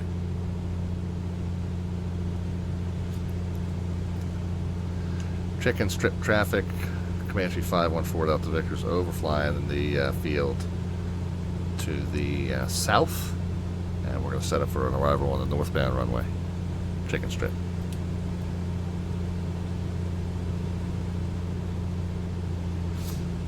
Okay, well, the directional gyro, I'm flying about a 200, so first of all, I'm about 10 degrees off there. Second of all, it doesn't look like it aligns with the 17 and 35 that it says it does. It's like finding a chicken in a haystack, right? You guys can start putting some predictions into the chat as far as the vertical descent rate at the moment the wheels touch runway, so there's no bot command necessary for that. Just a number, positive or negative. We'll know that you mean a descent rate either way.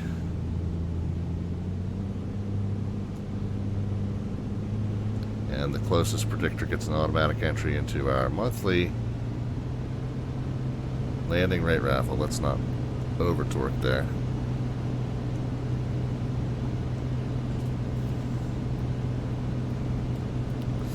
So it's just to the left of that little cluster, basically.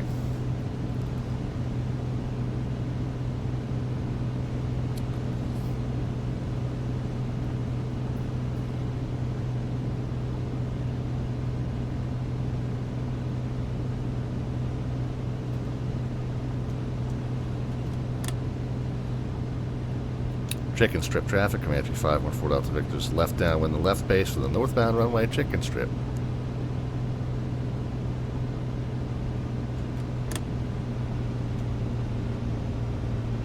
We're going to work on getting altitude and speed off here. So we're going to spin it all the way around, look for that brown cluster, and we're going to aim just to the left of it.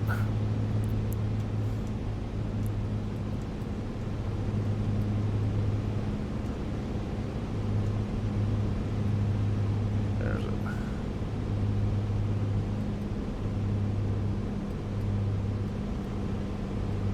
Lost sight of it again. Oh, here we are.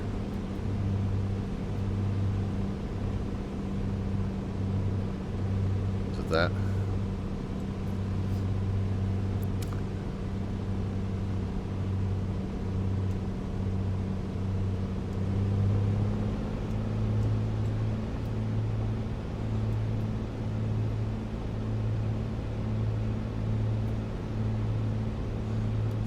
All of a sudden, it does look like it's aligned with 17 and 35. Chicken strip traffic, Comanche 514 Delta Victor. Left base to final for the northbound runway chicken strip. Okay, final notch of flaps in. Fuel pump on.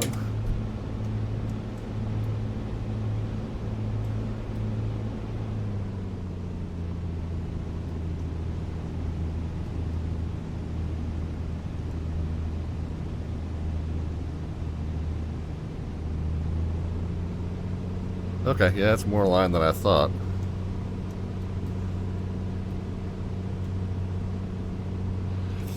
See, ELW, so that since it's a private strip with no published advisory frequency, the multicom frequency of 122.9 would apply, so that's what I'm using. Jeffrey B. asked me the same thing. He was using 22.8. I will find and post in the chat the the article that explains that.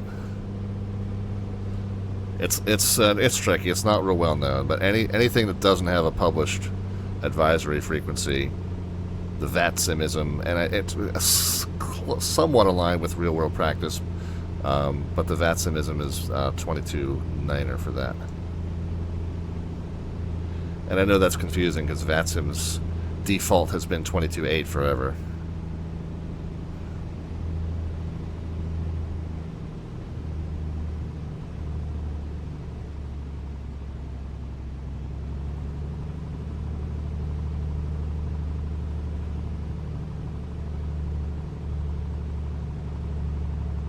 Woo.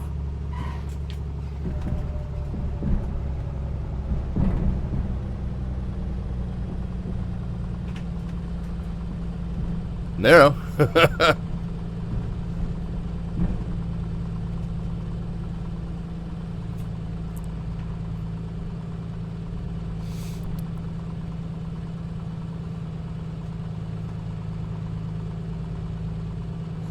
Well, we're in the right spot.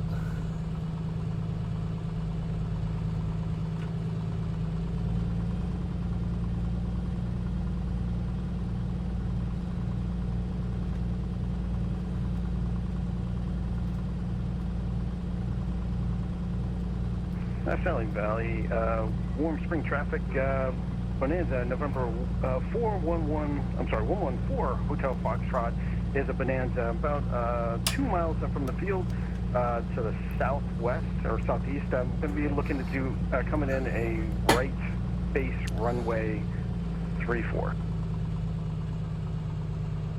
Alright, so there's 1,000 RPMs. Stow the flaps.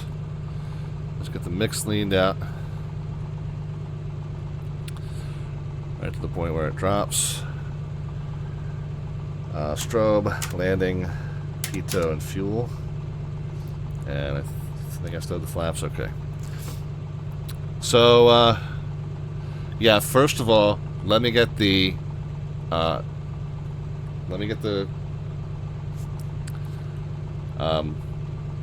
slant artwork adventure. CB Flyer wants us to be. Bonanza 411 Hotel Foxtrot is final runway. Hang on. 34. I gotta find it in the chat. What did CB Flyer want us to do here? Grilling some wings at the airfield. Okay. All right. So let's do that. So let's get the slant artwork adventure. Let's get the winning landing rate prediction. Let's show you guys the article that describes why we're using 22-9er, and then off scheduled descent needs the link to the club Discord.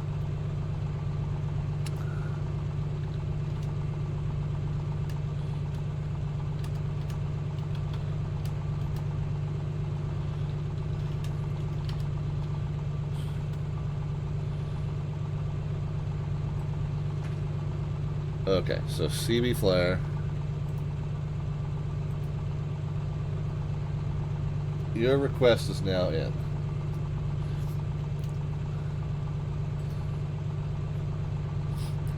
Landing rate predictions.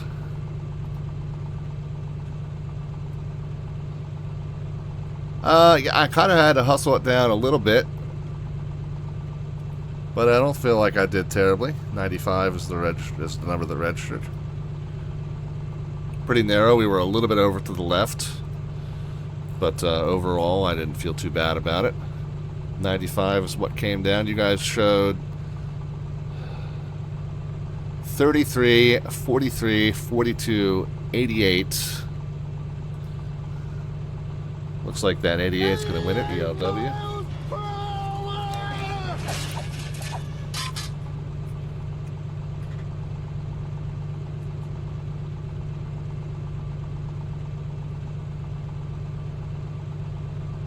What's today, on the 14th?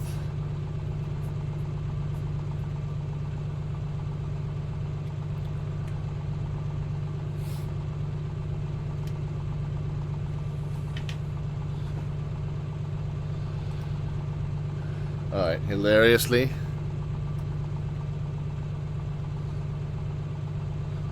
my search pattern.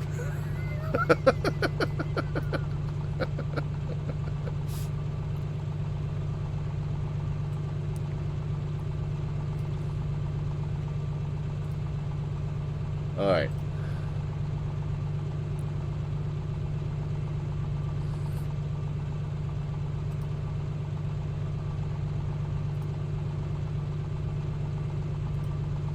I'm trying to find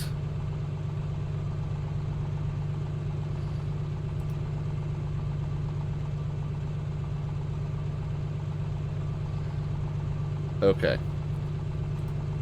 And trust me, as the person who is responsible for organizing this, I know it's terrible. We're working on it. Under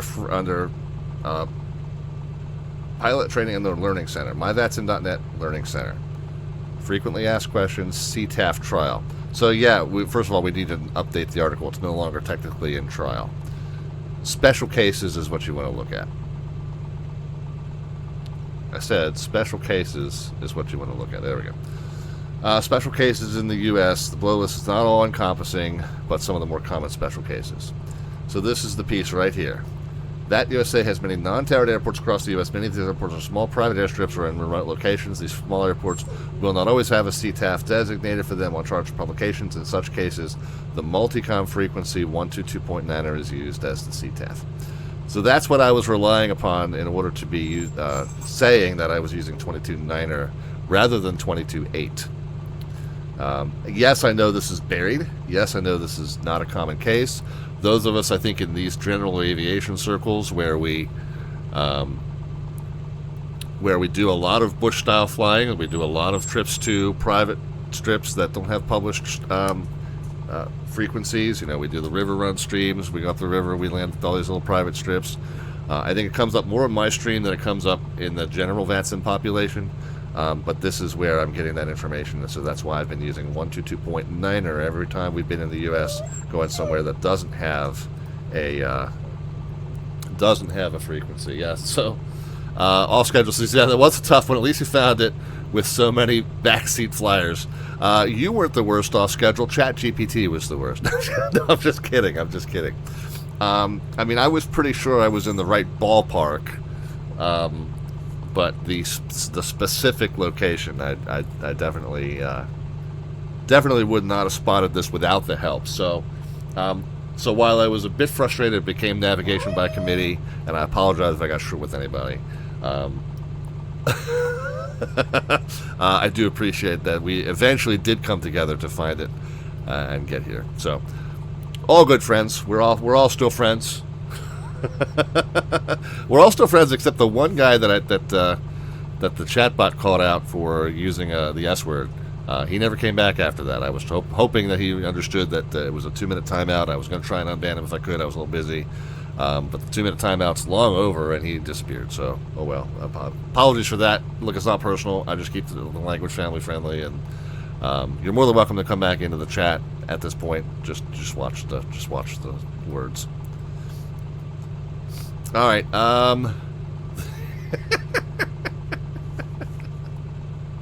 Chatbot owes you money. Not sure why. Okay, so our slant artwork request. Well, we're growing up some chickens at the chicken strip.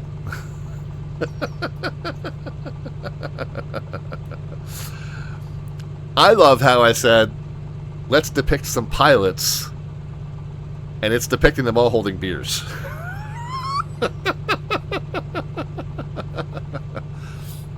Oh, I know, off schedule. I know he was. I know he was from down under, and their language standards are a little bit different than my language standard. No, I get it, 100% get it. 8-hour layover, yeah. Let's hope so.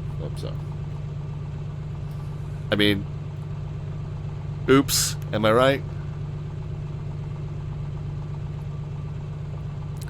You probably have heard a very whiny freight co-pilot in the background. Again, Mrs. Slant's out of town, so I'm definitely responsible for getting them to their restroom breaks.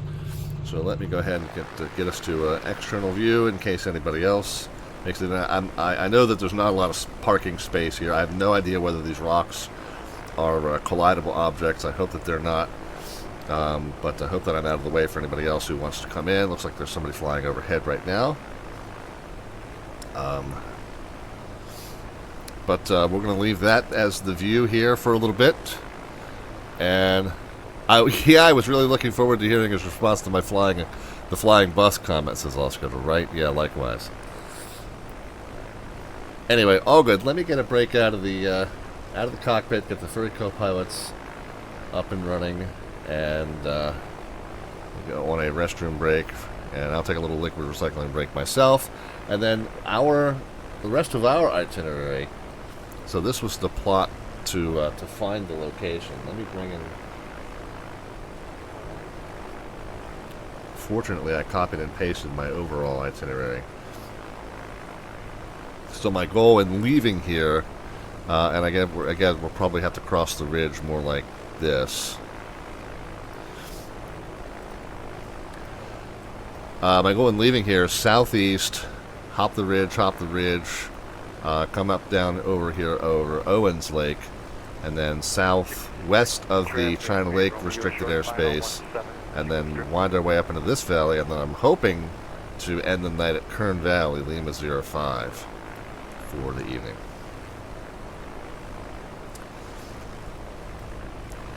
So that is where we are headed next.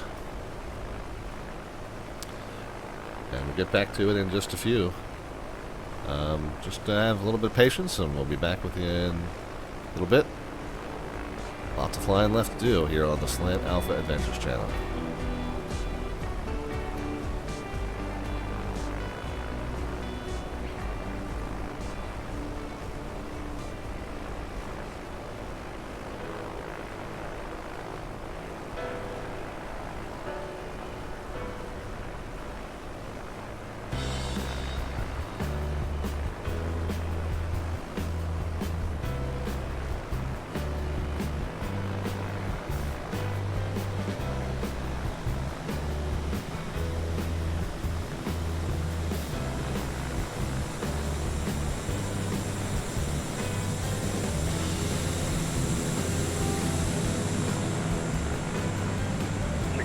traffic favorably as a group.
Alright, friends, back with you, and thanks for your patience as we are live from Studio 5 just outside of Ocean City, Maryland. Yeah, just a couple of things that have been going on in the chat. I'm off schedule says I'm Discord ignorant. How do I find the club on the Discord? It seems like you found it, maybe, because you're asking again about putting in an N number. So I put in just the one that I use all the time, 514 Delta Victor. It doesn't really matter if you want to just, pick one, that was like the call sign of your first trainer. It doesn't really matter. You can make one up. You can change it later as well. No, not talking military call signs, but just an aircraft registration number. Just make one up. I know you do a lot of different operations on your live stream. If there's a registration number that you use on your live streams frequently, you can use that one, or you can just make one up. Doesn't matter.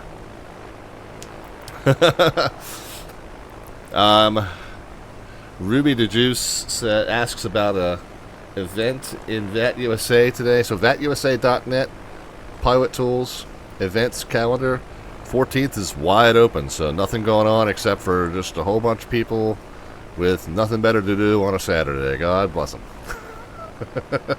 Good amount of coverage, though. Look, a lot of good flying to do on VATSIM with coverage in the Northeast and North Central, even out of Denver. Kansas City is getting in on the action. So, yeah, lots of great places to choose from if you want to do some flying with VATSIM air traffic control within the U.S. A good chunk of the U.S. is up and running at this point. But, yeah, no scheduled event, just lots of people bored tonight.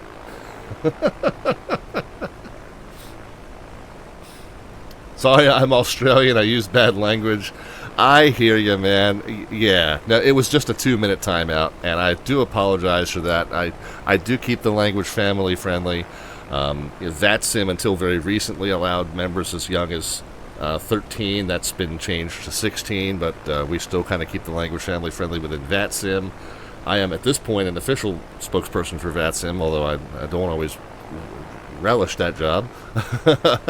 We weren't upset. You are absolutely welcome to rejoin the conversation. You're all good. We're still friends. I just do keep the language family friendly here for not only those purposes that I just mentioned, but my actual family does watch from time to time. So I keep my stream family friendly for my family. Yeah, Keely's just got young virgin ears, so we try to keep her sheltered from that kind of stuff. But no. But Victorious, you're absolutely fine, dude. Just a general reminder: watch some of the Aussie vocabulary, if you would, please. But that is a gentle request, enforced by my chatbot. But just a 2-minute off there, and you're all good, sir. Happy to have you here, and I mean that. So our Slant Artwork Adventure, in case you guys missed it, we're here at the chicken strip. We're grilling up some chicken. And we're a bunch of pilots in pilot uniforms having beers.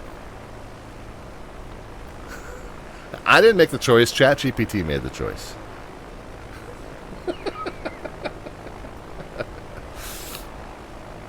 Anyway,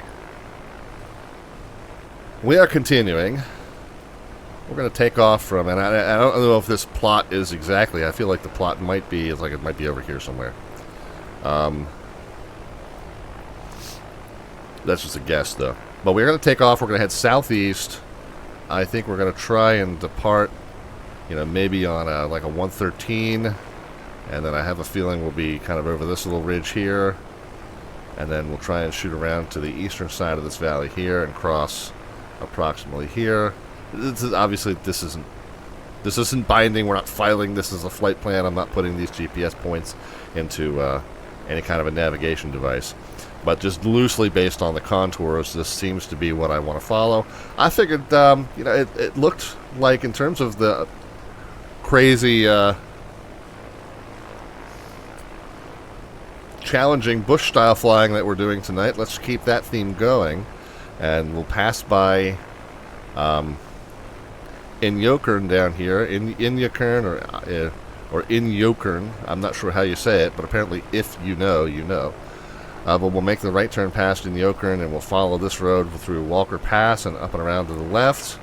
And we'll see if we can find Isabella Lakes, and we'll bang a right turn at Isabella Lakes and end the night at Kern Valley. So that's the plan for the second half of tonight's stream, and glad that you're all joining us for it, and hope that you're ready to go, because we're going to get going.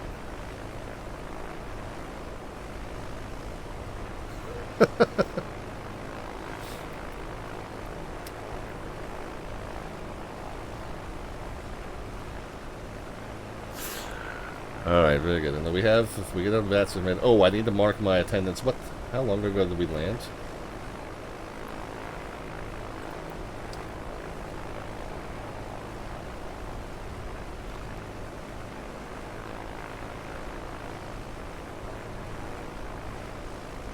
Oh, okay. All right, we got 2 requests in the queue for the slant artwork request.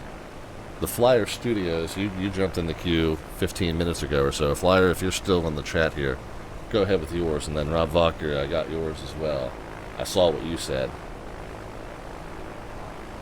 And we'll leave that. And I think you sent that to me directly.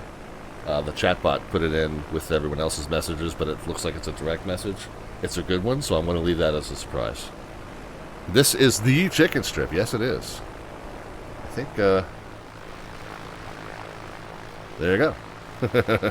Can you see that? It's okay. There's a little slightly obscured by the Discord link there. Maybe I can... There we are. There we are. We're at the chicken strip.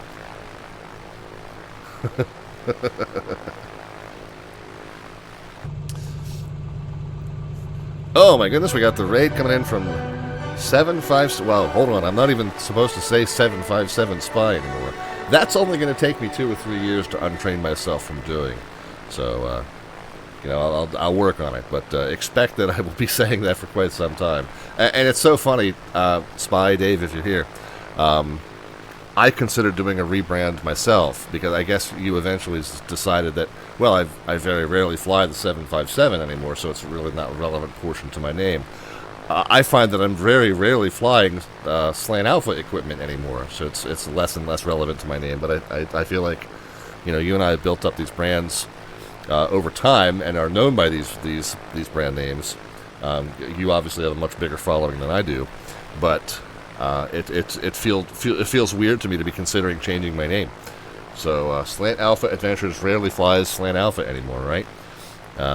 Just like 757 Spy rarely flies the 757 anymore. But yeah, thank you kindly for the raid. Sorry for the digression there, and thank you for the continued support of the channel. We got Cap Chris here, and Pilot is here, talking about the name change for months, and I still find myself starting to type 757 Spy, right? I know, so I've been streaming, what, 7.5 years? And I know Dave started, what, 1.5 years before me even, maybe longer? So, I mean, gosh, that's gonna be a tough one to untrain ourselves from, huh? Pilot? So, but yeah, no, thank you for the continued raid. Airplane A220 is with us as well. Thank you for everybody that came over from what I call the spy flight. And hope that y'all had a good one. Appreciate the raid. We're here at, well, you can see where we are. We're at the chicken strip. Death Valley. It's called Saline Valley, California, an offshoot of Death Valley, the Death Valley National Park. It's a portion of that, and it's the chicken strip. We've got our slant artwork adventure underway as well, where we've got our slant artwork, which is a sentence I feed into ChatGPT to have it create an image representing what we're doing. And then what happens then is you guys cash in 500 of the Twitch channel points, aka the alphabets points at the bottom of the chat panel. And then when I call your name, you can then tell me how to add to or modify that image. So we started with this, just welcome to the chicken strip, showing a little bit more terrain there than is what is really here. This is what scared me. I was like, holy cow, that's going to be a tough one to find. But yeah, so this is where it started. I said show a Comanche landing on the chicken strip, and I didn't really know if ChatGPT was going to put it on a literal chicken strip or here. It got it pretty close to sensible meaning. I was kind of hoping for the absurd. But yeah, you guys can then cash in 500 of the Twitch channel points, aka the alphabets points, there at the bottom of the chat panel. And then when I call your name, you can let me know what you would like to do to add to or modify this image. And yes, it gets progressively more unhinged as the night goes on, and that's part of the fun of it. So far, we added some pilots grilling some chicken at the chicken strip. I guess this guy's looking a little bit scared now. He's like, well, what happened to my friends? But we do have a couple of requests in the queue that I'm going to make modification to now. And then again, the 500 Twitch channel points gets you in line. So let me put in one request, which was the Flyer Studios. He says, let's make it a sugar-free Red Bull adventure. And then I got one through Whispers I got from Rob Valkyrie, which I think is a brilliant one. That I'm going to leave as a surprise until we see it.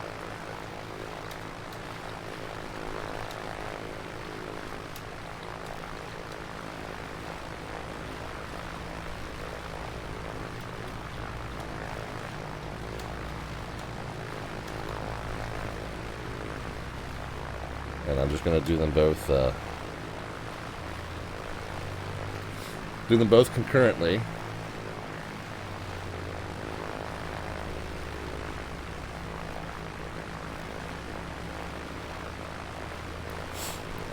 Yeah, ChatGPT did a good job with the Comanche for a change, right? I think it did the Comanche without the tip tanks. I can't look at it now, can I? Yeah, Comanche without the tip tanks, but still. Yeah. Oh, somebody behind me here.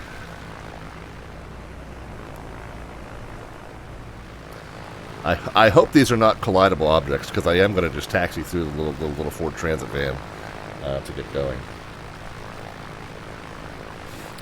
Anyway, what time did I get down? I gotta log my arrival.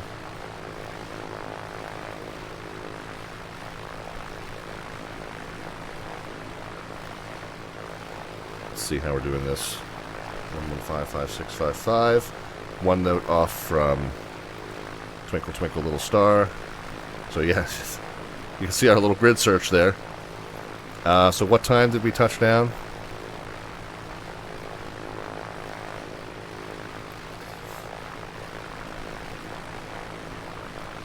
About there, 0045 or thereabouts, close enough. Well, actually, we can see the speed. 0040, yeah, we'll call it 0045. That's fine.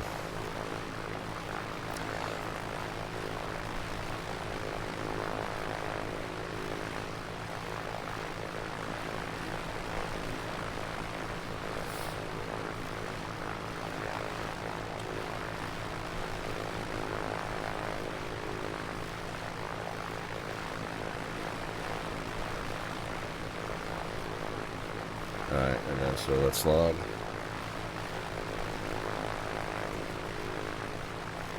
Number 514 Delta Victor. What do they want? 0045 Zulu.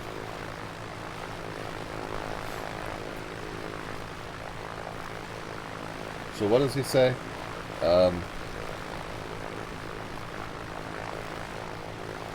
Please, prominently, please provide your call sign, aircraft. So PA24. Arrival time 0045. Route, which was KBIH to Chicks.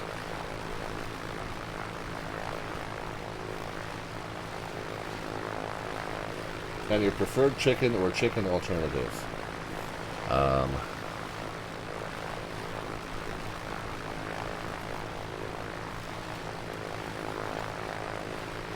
gonna call it boneless buffalo bites with blue cheese.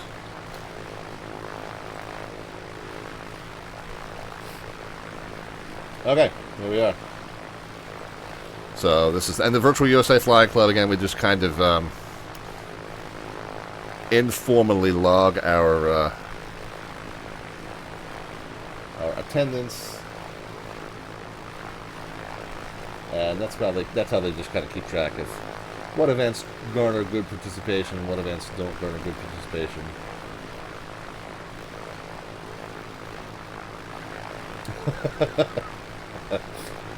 Okay.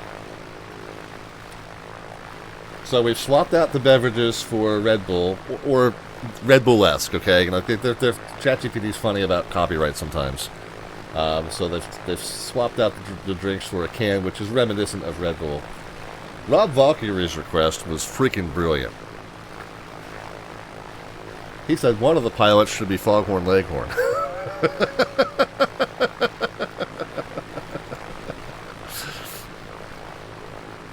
So, there you go.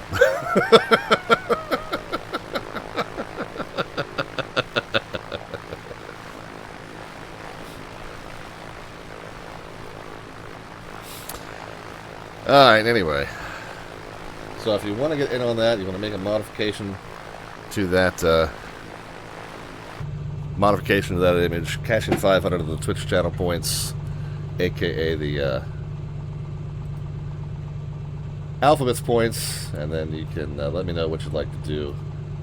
I don't know how we're going to top Rob Valkyrie's. That was pretty good.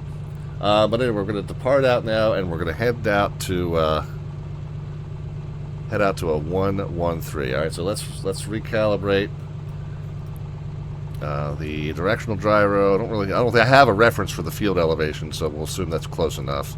Looks like we're parked just like a 2 or 3 degrees east of north. So we do want to rock that back here. We're going to depart out on the opposite way. It's a 1-5 arrival. We'll just assume a 3-5 arrival. We'll assume a 1-7 departure. And then our on course we said was a 113. So like that.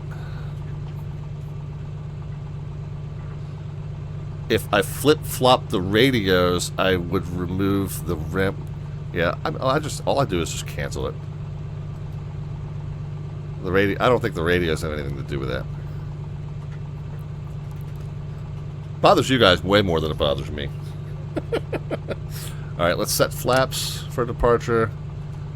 Let's get the nose trim back to neutral.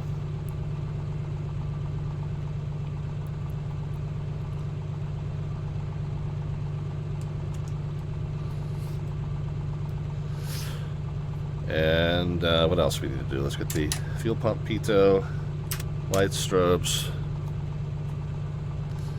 and we're on 22.9. Chicken strip traffic, Comanche 514 Delta Victor's departing 17, and we'll go straight out VFR to the southeast chicken strip. Okay, so good thing is they're not collidable objects. That's good. Alright. Mix and Richmond. Takeoff power coming at you. Just going as smoothly as I can so we can kind of maintain the center. And smoothly lift the nose up. Okay, obviously not returning to the pavement, so gear comes up.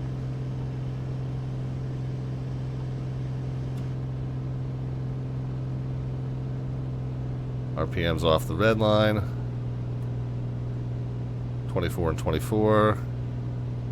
Let's pitch down, get up to 105.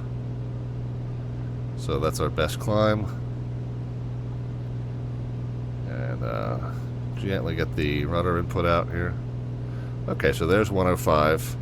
Now we can turn chicken strip traffic, Comanche 514 Delta Victor clear of runway 17 and turning southeastbound VFR chicken strip.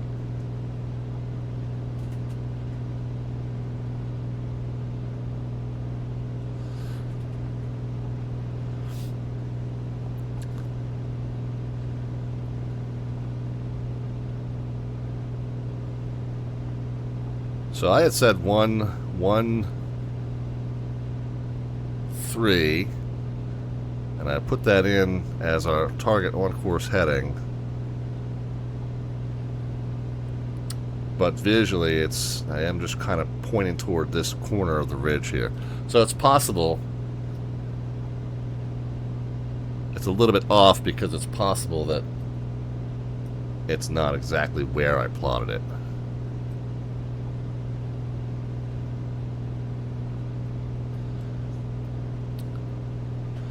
Fuel pump can come off, by the way. And we did get... Oh, nope, didn't get the flaps in. Now the flaps are in.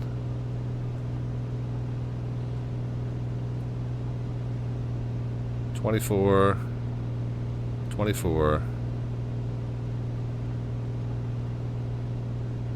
We're 3,000 and climbing, so I'm going to lean the mix out just a little bit here. And pretty good climb performance. I'm trying to maintain 105 knots there, just as our best rate of climb speed in this aircraft. And we'll just point ourselves toward that little corner of the valley. Ruby says, today I've got over my anxiety of getting IFR clearance. It's so much to remember. It is, but most of what they're about to spit back at you, you already know, right? And I don't know if you're in the U.S. or elsewhere. In the U.S., the acronym that we use to define the standard order in which it comes is CRAFT, clearance limit, route, altitude, frequency, and transponder. In other places, it's slightly different. But everywhere you go, there is a standard order. The standard order is different, but wherever you are, it is a standard order. So if you kind of know it ahead of time what order it's going to be in, and you fill in the pieces that you already know, then that helps to kind of have you prepared to read it back when they spit it out at you. Because they're going to give it a lot of information all at once, but if you've already pre-written in the ones that you already knew, then you can focus on the ones that are new information and just jot those in. Then every now and then they'll throw you a curveball, and they'll change one of the ones that you thought you knew.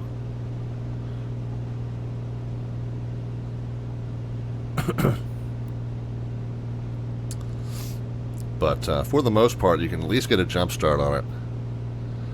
Yeah, it's good to read it back, but make sure you understood it, right? Don't read back a departure procedure that's different than the one you filed if you don't then understand what the new departure procedure is. Or read it back and then don't just sit on that information. If you then look at that departure procedure, yeah, we can drop the radios out of the stream audio if people are going to be doing that. So yeah, you can read it back, but then you don't want to just blindly accept it. You then do want to look at that departure that they switched you to, and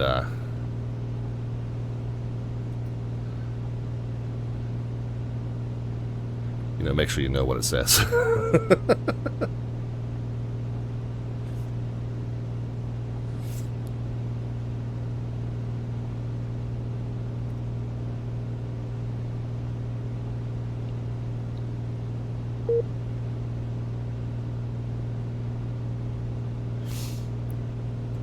Alright, so making our way to the corner here.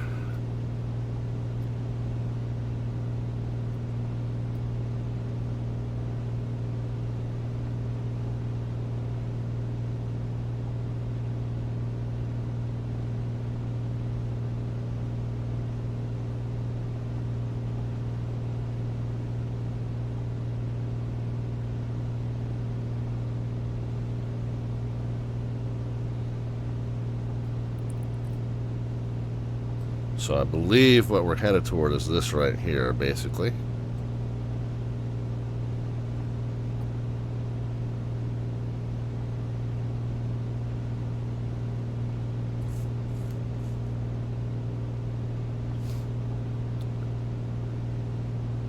Still doing good with the 105. Let's see, RPM's 24, manifolds slipping a little bit, but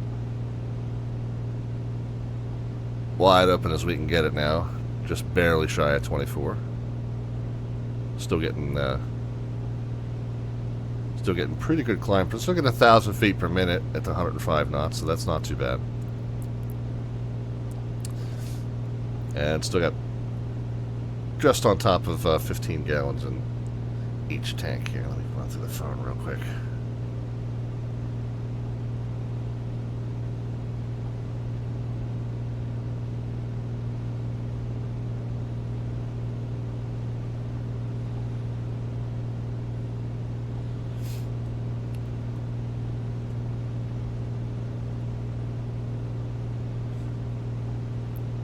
Yeah, Ruby says, I've learned recently that there's 100% no shame in asking for a repeat or even a slower read.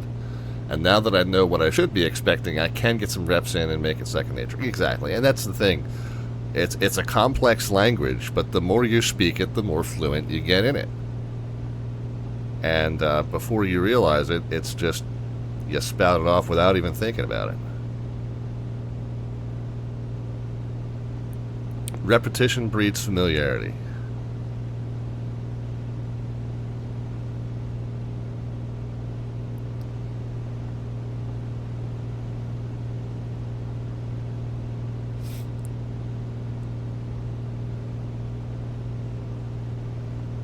Yeah, craft if you're in the U.S. And like I said, if you're not in the U.S., the order is slightly different, but wherever you are, there is a standard order. And once you learn that standard order, whatever it is, then you're golden.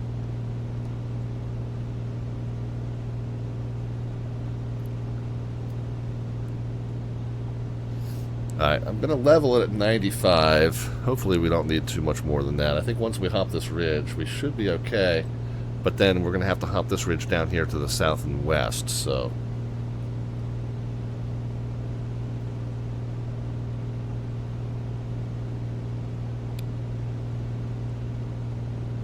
So we'll start to level at 95.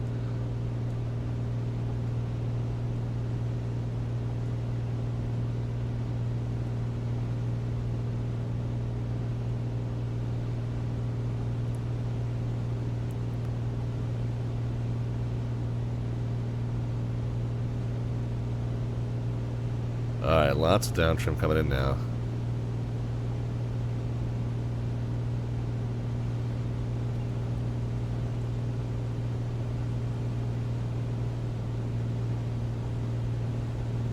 Okay, the manifold pressure is already down to 21 just because of the altitude. I'm going to go ahead and bring the RPMs down to 22.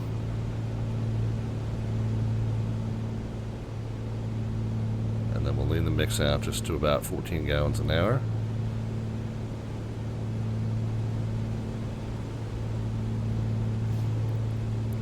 Just a little bit of down trim to keep the 95. As the speed comes up, the plane continues to pick up lift, so you have to continue to trim down in order to keep that level flight. Yeah, Ruby says, terrain's gorgeous. I'm regretting not setting daytime for my current flight. Yeah, I almost always will crank the time back so that we're flying in daylight.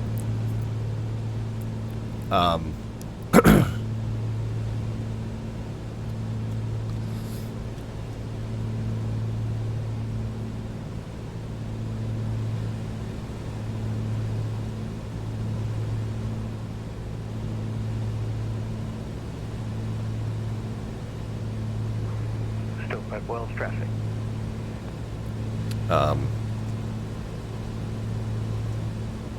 Yeah, so as the plane picks up speed, it's going to continue to pick up lift, so you continue to have to add this nose down trim to keep it from picking up more altitude.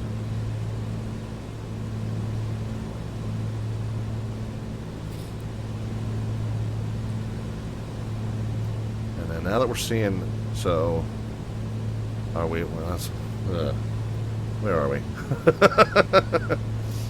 So we're still on that 135.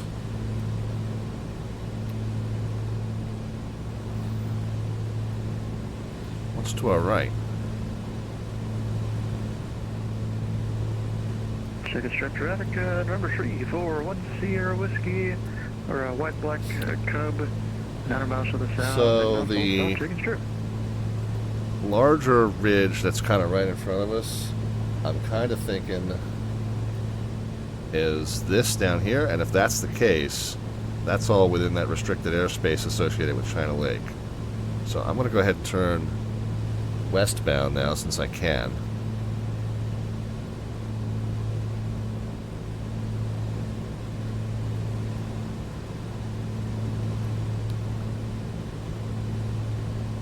Stovepipe Wells traffic, Skyhawk 718 Delta Foxtrot, turning right, traffic crosswind, planned departure to the west. Stovepipe Wells traffic.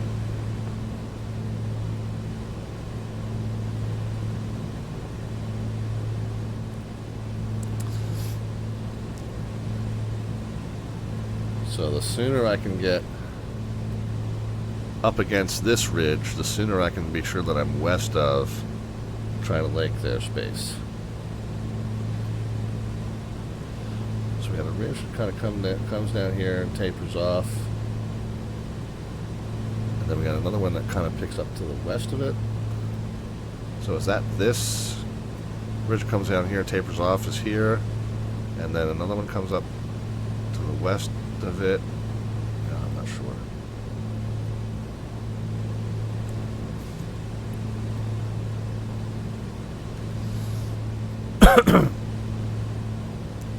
I'm not sure, but if I certainly feel like that there must be this here. Must be, right? Almost can't be anything else. The piece that we're just about to fly over, I'm wondering if I cut that turn a little shorter than I thought.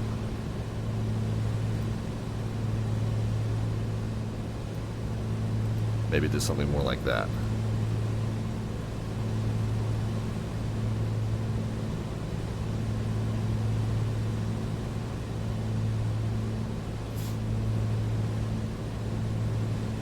So what I'm hoping, when we get over this little ridge, we'll be able to, if we can see Owens Lake, and if we're lucky, we'll be able to see Lone Pine Airport.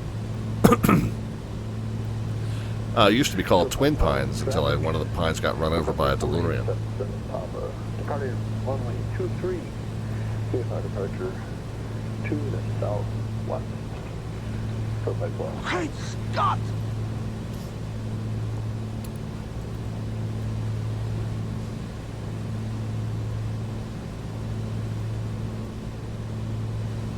Okay, so that's definitely looking like Owens Lake there. So yeah, I think we're coming right around this little corner of this ridge, and we're picking up Owens Lake. So basically, what I want to do is go as close up to that ridge as I'm comfortable with, and of course, closer you get to that ridge, the closer you're going to be subject to the, wind forces that are going to get swirling around it. So you're going to be a little bit careful about that. But you want to hug. We're going to need to hug this ridge as close as we can. Otherwise, we're going to have a angry phone call from the military later on. So we'll hug the ridge. We'll see if we can pick up this north and south highway, and then we'll kind of follow that highway and basically stay west of it, stay left of it. Stay west of it, equaling stay right of it as we proceed southbound. So that'll be kind of our visual demarcation that we're west of that restricted airspace, and they probably have aligned it that way on purpose.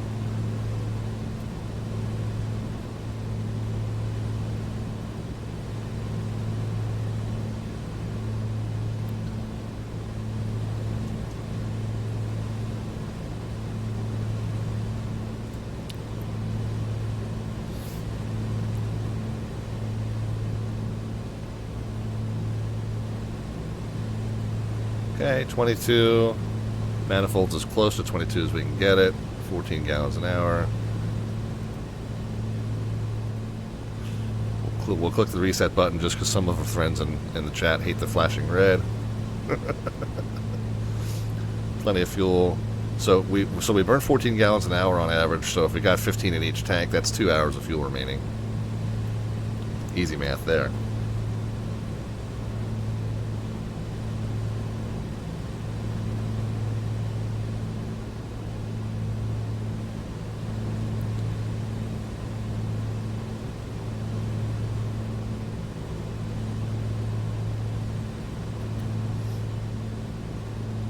Alright, so yeah, that's definitely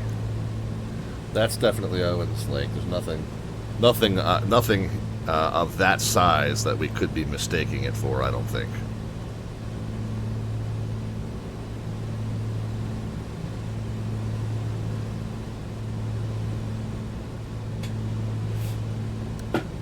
Is there any way to turn off the flashing red other than trying to figure out how to use that?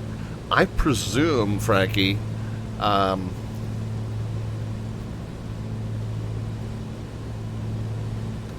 we could find the circuit breaker port for it and pull it.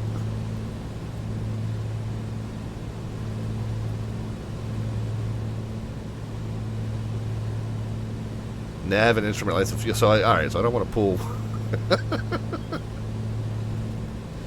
Maybe I don't want to pull all of that.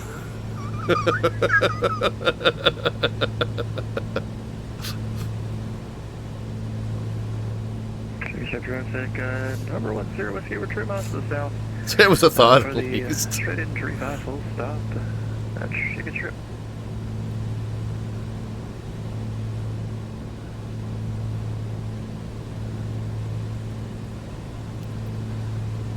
Yeah, Frankie says I'm just going to start pulling breakers when I land to figure out which one it is. Yeah, it seems like, based on the labels, it seemed like there might be other things on that circuit that you don't want to pull.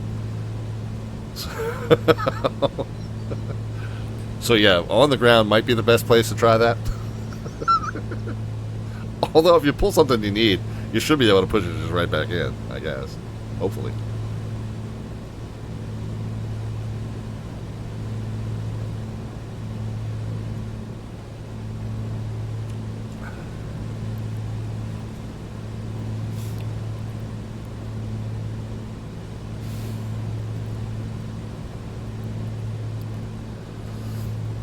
Okay, so down to our south, we've got this linear-shaped reservoir or lake.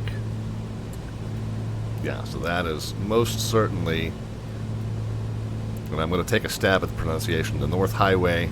Highway?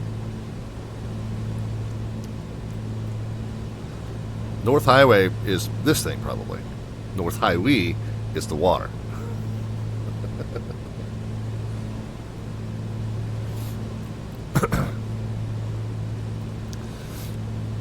Yeah, Frankie says I might just read the manual and figure out how it works, yeah. Path of least resistance, I assume.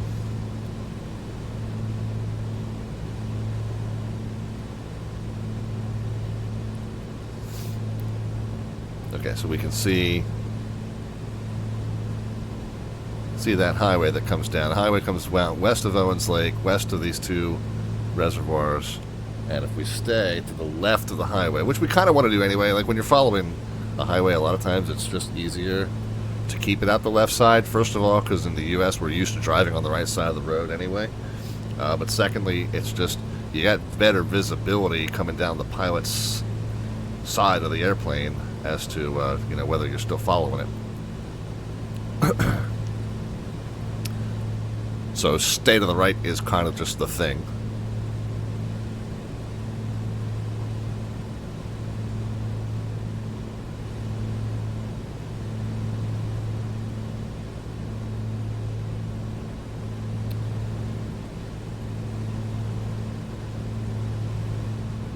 So Victoria says, I just installed the TDS GTN into X-Plane. No comms 2. Yeah, interesting. Makes for more radio changes than the one on Bricklayer at Baghdad. Yeah, I've gotten to the point now where I don't feel comfortable flying with just one comm radio, because if I can't preset, like if I'm flying into an event and I see like we're starting our descent, let me get the tower and ground frequency set up in comm 2 while we're still working with center and approach on comm 1. I need that comfort level of having preset those local frequencies in comm 2 so that when you get handed from finals over to tower, you're not fumbling around for that. So I almost feel like that's a necessity for me anymore. I'm very hindered by only having one comm radio for sure. Frankie says the BA-146 scares me. It looks complicated. It looks more complicated than it is because you got 4 sets of engine gauges. I say the same thing about the DC-6. The DC-6 is just a big, you know, radial piston aircraft. It just has 4 sets of everything. It just makes it look a lot more complicated than it is.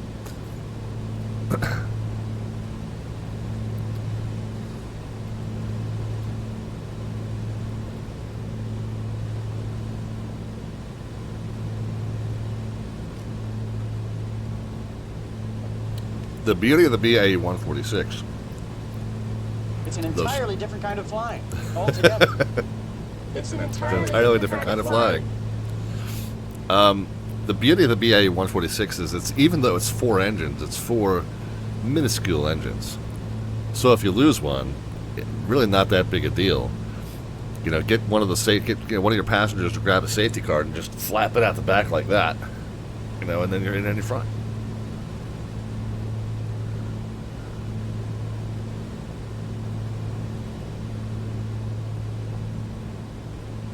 Independence traffic. FedEx Cub, Papa Tango, taxi and runway 32 for departure for the ramp. Independence.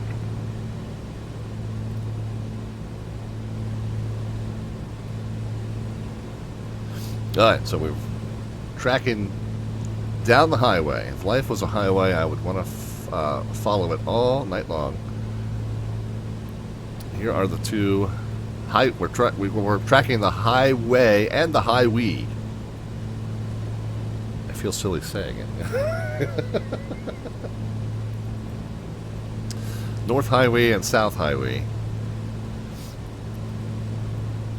The good news is we really have a solid piece of information as to where we are right now. Like if I blank that out and I put a point right there, let's just put a GPS point right there. What's the identifier for where we're going? Lima 05, okay. So every time we want to update ourselves, traffic set 9172 Charlie Golf, Charlie Alpha Golf for about 12 miles to the north at 10,500 feet. It'll be, we kind of plot a new point on the map. Runway 35. You know, like at the point where we pass by, you know, this lake and tower or any other landmark along here that we are certain that is what we're passing. I'll show you. When we pass the bottom end of the reservoir, I'll show you. It's just a cute way to continually update your position and your bearing to station and your remaining distance. Obviously, the mileage is not going to be. The mileage isn't really going to hold true because we're not going to go straight line from here. So the mileage is actually going to be almost double that probably by the time we go all the way down here and then turn. But still, you should see an ever diminishing mileage as you go, and you kind of get a continual update of what you got left in the trip.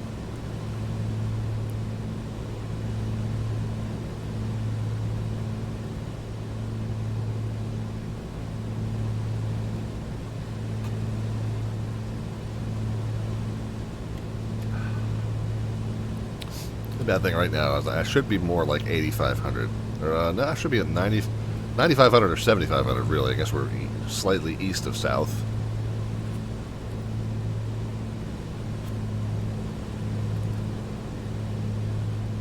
We'll go into a little bit of a gentle descent here. 7,500 should work until we turn right. And then we may have to pick up... Well, we might be okay at 75. I know we're going to be south of some pretty scary altitudes. 52 through the pass, yeah, we should be okay at 75 for the rest of this, and then we should be able to drop to 65 once we turn westbound. We'll see.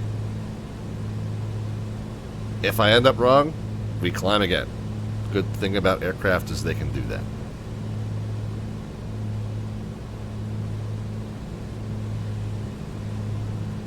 Usually. And if they can't, you got bigger problems.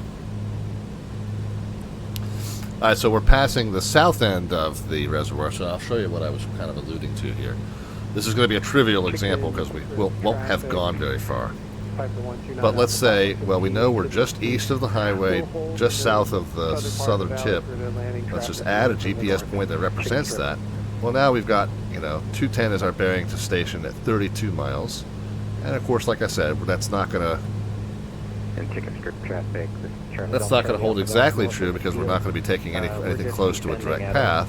9,700. We're going to circle around here to the north as we descend. But the more we update that, the more we have kind of a continual countdown of the remaining distance. We'll do Piper 129 Alpha Papa 15 to the east. We'll be entering a right downwind for runway. We'll get back down the runway. So he was stumbling over the runway number. I wasn't laughing at that. I was laughing at the fact that I smacked you all in your eardrums when I reached up for my headset and I smacked the boom mic. Sorry about that. I don't know. That probably sounded horrendous on the stream. Runway 35 for 129 Alpha Papa. Yeah, and in a little bush strip like that, by the way, if 3.5 may or may not be what they officially even call it. the northbound runway. You know, setting up the left base to the northbound runway, right base to the eastbound runway, whatever. Those are common calls in bush style flying.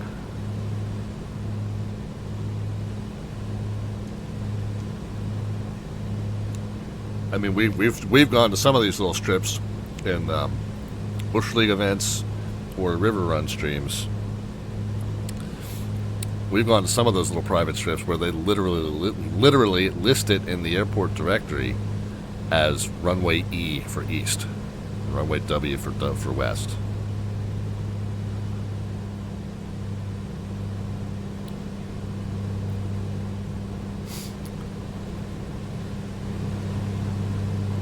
Yeah, a little bit of a gusty wind coming off the ridges here. You can hear it.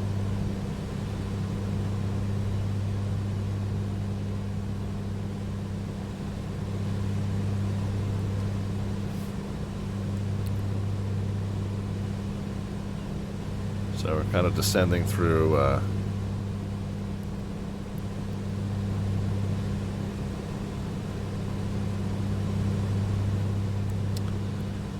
descending through 82. Our goal is to get down to 75, and then when we turn right, we'll drop it to 65, hopefully. And then what's the field elevation where we're going?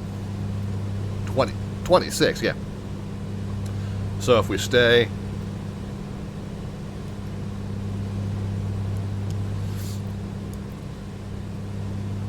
so this is the 4,000 line here, 5,500 line here. So as we go over Walker Pass at 52 and we're at 65, then the contour lines show dropping terrain. So 65 is plenty. So 75 down the road and then 65 west. And then where we're going is 26. Yeah, we should be good. We should be on a gentle decline the rest of the way in. And again, we're staying right of the highway. Right of the highway. I was going somewhere with that and then I forgot.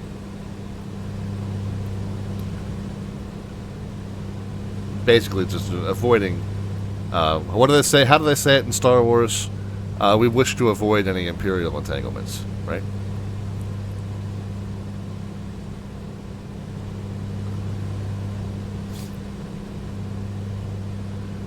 Do I think I would try Pilot Edge? I have.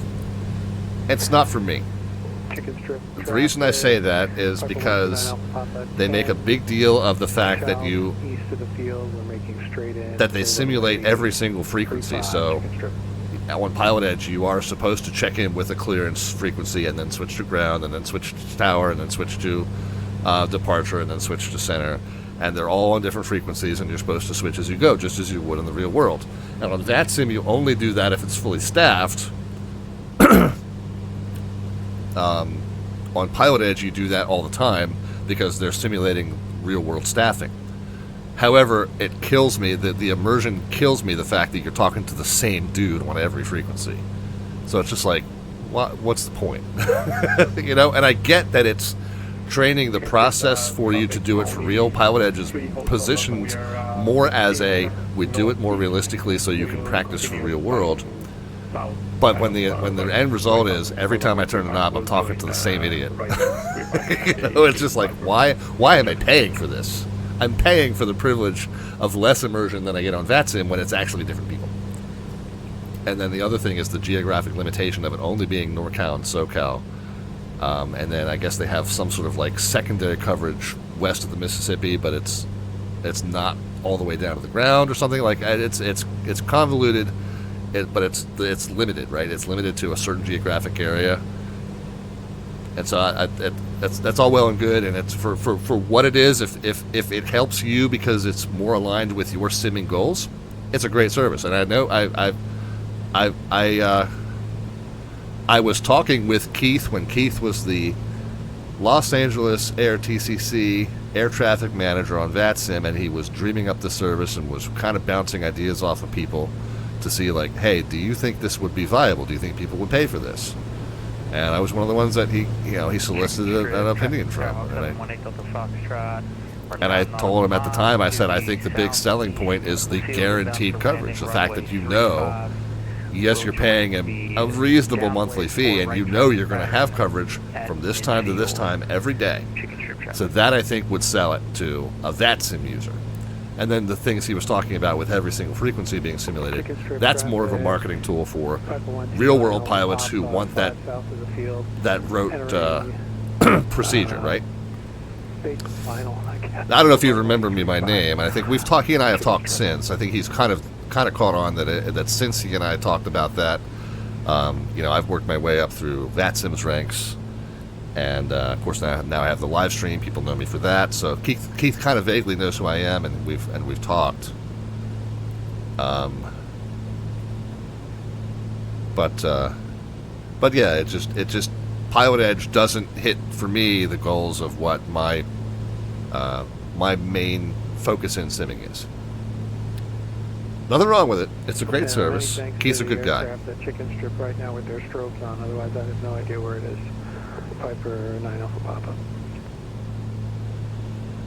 So those guys are still talking about chicken strip. I'm going to switch over to 22.8 because, ironically enough, Common Traffic Advisory frequency where we are headed, Kern Valley, is indeed 22.8.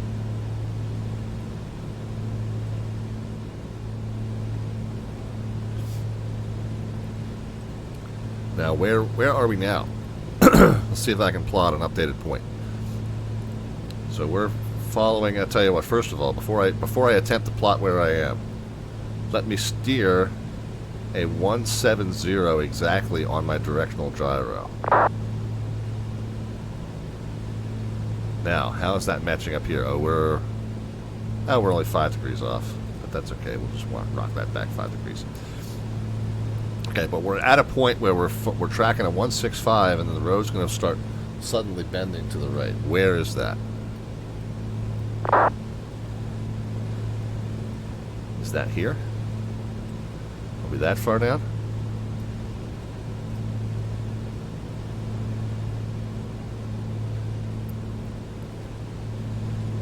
The flashing red isn't driving me crazy? No, but the multiple people in the chat pestering me about it is.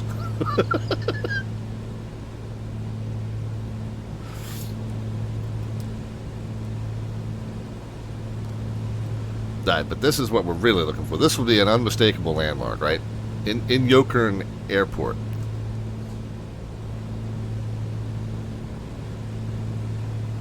Once we see that, we'll know definitively where we are. Oh, wait a minute. Never mind. We were further down than I thought we were. Look at that. And Yokern is right there. And what do I have as an altimeter? 2987 is what China Lake is reporting right now. So 2987 there. So yeah, there's the in Yokern Airport. Then just off to our left wing ought to be China Lake.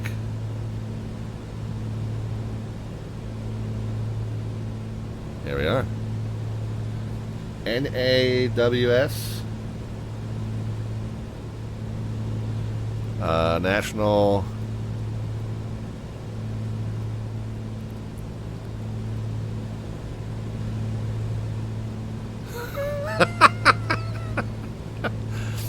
I would rather just turn this whole screen off schedule, honestly. It's warning me about my remaining fuel when I haven't told it how much fuel I have.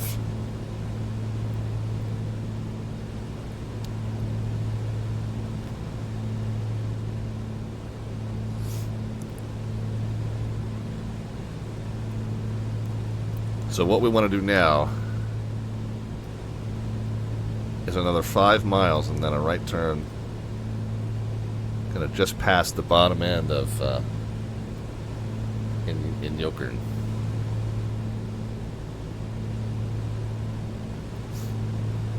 This looks very much like a mountain pass here. Should be a road coming off of the interstate that I can follow up that way.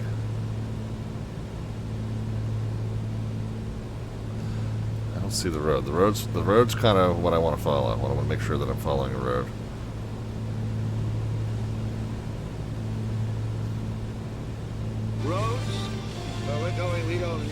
Yeah, no, we do need the roads in this case. I want to make sure I'm following the correct channel up into these rocky situations here. There's a little stream bed there, but I don't see a road.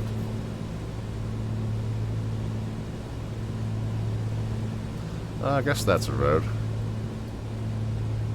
Yeah, that's a road. We'll follow it.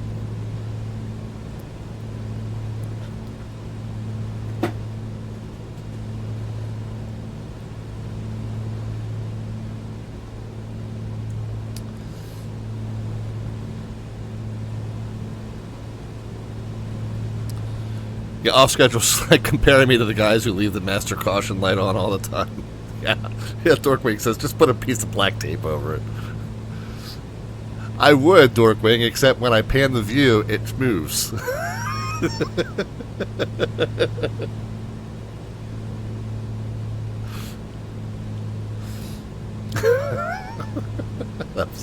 That was dumb, I'm sorry. I know what you're saying.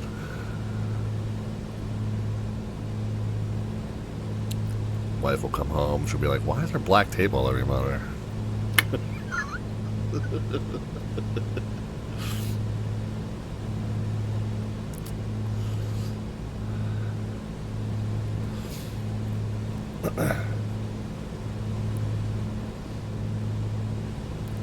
I'm not 100% convinced this is the right one, guys.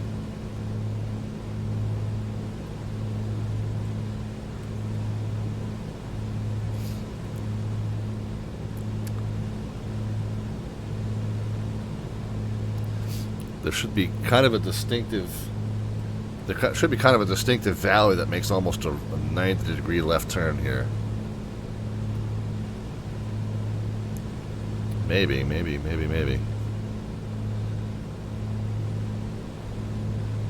I almost feel like I turned one too early.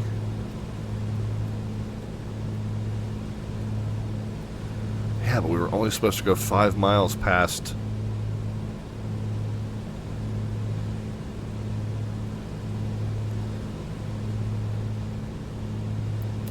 We're only supposed to go 5 miles past. I keep wanting to call it in Immokalee.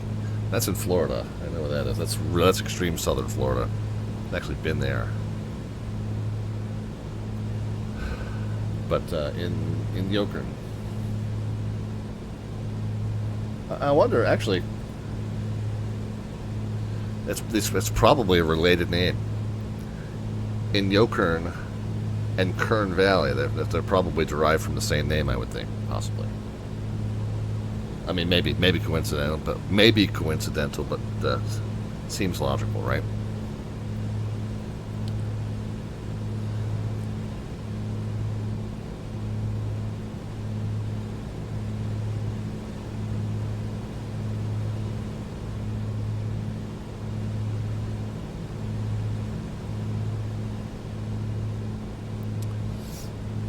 So I'm kind of headed very, very north east. I should be looking for something that kind of bends to the... northwest, rather. Very, very northwest. I should be looking for something that bends to the south and west. And then that Isabella Lake should be pretty unmistakable.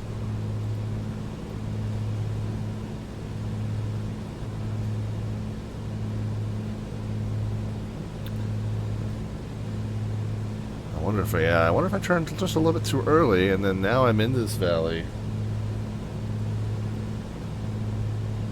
So the question is, if I turn right,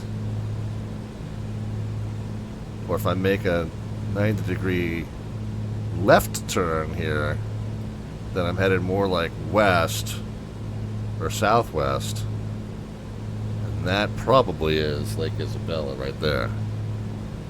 So I don't think I took the path I intended to. Maybe I did, I don't know. I feel like I probably intended to pop out one, like right there. I think I turned one ridge too soon. Maybe, I don't know. But I would say that's definitely Isabella Lake there. So at this point we should be home free.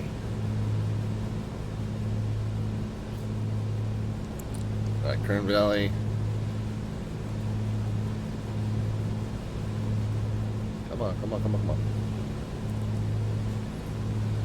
Right click, come on, right click, open a new tab. 17 to 35, 3,500 foot. So same orientation. And I think we're just gonna go, since we're gonna be coming off of the lake, we're gonna make a straight in. So no non-towered field, you typically try not to come straight into a non-towered field, because if you're coming straight in and there's folks established in the pattern and all of a sudden they're turning downwind to base and they're going head on with you, you know, you don't want to make people in the pattern adjust to you. You want to join the pattern and fall into the pattern with them. But in high terrain situations like this, a lot of these little a lot of these strips that are tucked back in the mountains, you know, they're not really set up for you to do a full pattern entry. You know, stay 4 miles out and then, you know, do a midfield overflight and then a teardrop and, you know, and then join the downwind off of the 45. Like, I don't know if there's enough space to do all that. So a lot of these little mountain strips, they're really just designed to kind of come straight into because there's no other choice terrain-wise. The upshot is on VATSIM, there's very, very unlikely to be any other traffic coming into this airport. So we will make some position announcements. We'll make our intentions known as best as we can. More than likely, it's just us here anyway. But we'll make sure as best as we can that if we're going to make a straight into runway 35 there at Kern Valley, that we're not cutting anybody off. So China Lake 320 at 4. With all this terrain here, it's not really a given that a prevailing northbound, you know, northerly wind would be consistent with what we've got here. But we don't have any closer reporting stations, so we're just going to go ahead and assume. And again,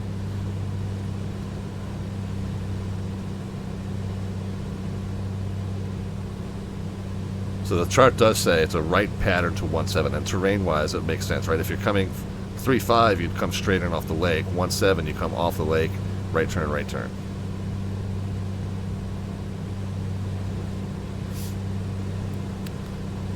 Field elevation 26, so we're aimed for 36 over the lake. So we got some altitude to lose. All right, power's coming back.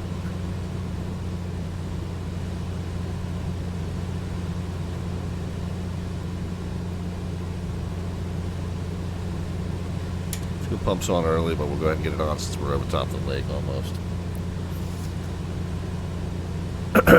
You guys can start putting some predictions into the chat as far as the vertical descent rate at the moment that the wheels touch runway surface. There's no bot command necessary for that on this channel. Just a number into the chat will do. With or without the minus sign, we'll know the immediate descent rate either way.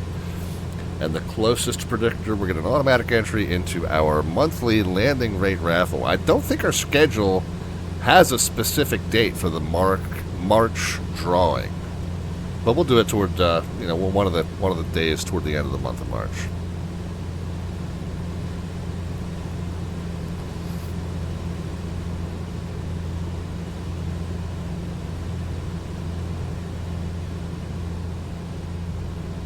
But anyway, yeah, whoever's closest gets an automatic entry. And then when we make the drawing at the end of March, the prizes up for grabs are any one of our branded Slant Alpha merch items, which I would ship to you at my expense, or an electronic gift card. Yeah, so Ruby, one of the contest rules is whatever you put in first, that's your guess. So we'll stick with the 60.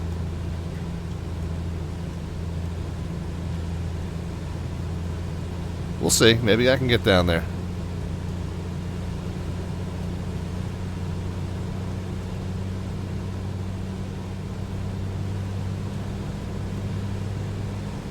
Trying to ease the power back while I'm spinning the props up higher.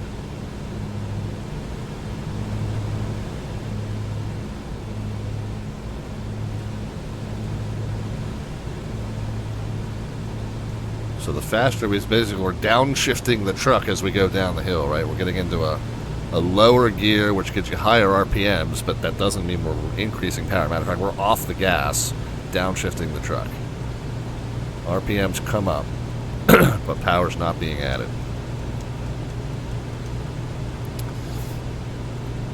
What do we say? Field elevation's 26, so we're trying to aim for 36. And when we get to, so basically what I'm going to do here, fly over the belly of the lake. When the lake has this little offshoot to the north, we're just going to follow it.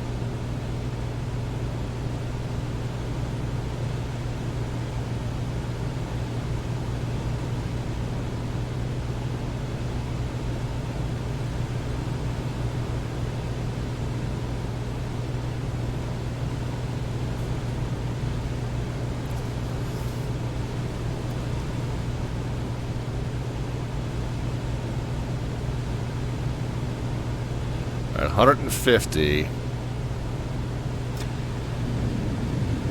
gear can come out. All schedules heading out. All right, hey, thanks, man. Appreciate you being here as always. Good to talk to you. Let me know when you're coming to visit my way.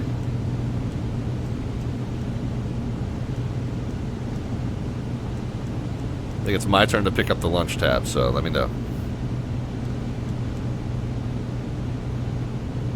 Alright, wide arc, first notch of flaps coming in.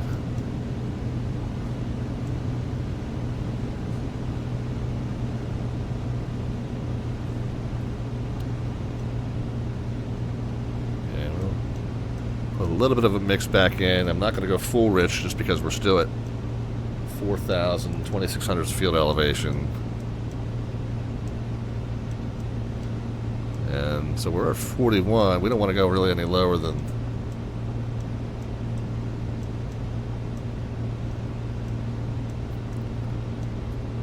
36. And so yeah, off schedule, you always say that, and it's so flattering to me.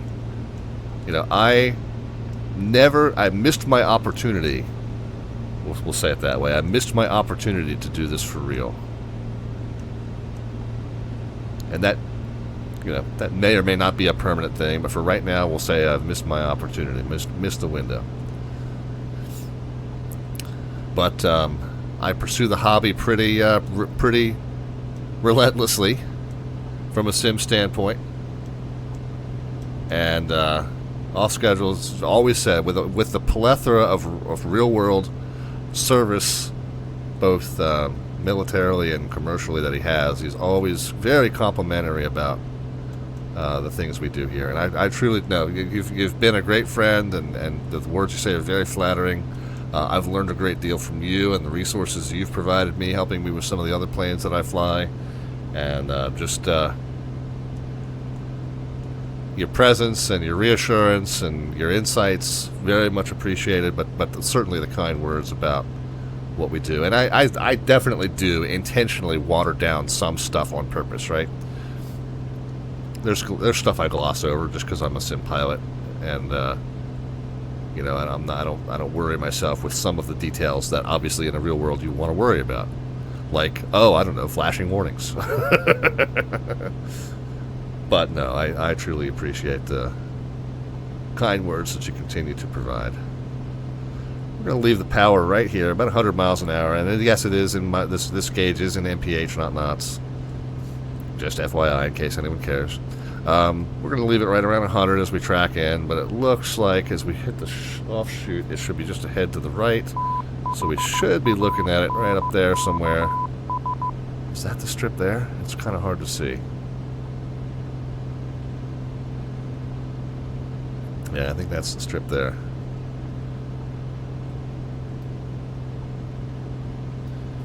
Got the follow there from Prop Wash. Prop Wash, thank you very kindly for that. Just need to pull out that E6B. I still have that. I do. It's just a lot of what it does is already solved by the fact that you can plot things on SkyVector, and it does the trigonometry for you, right?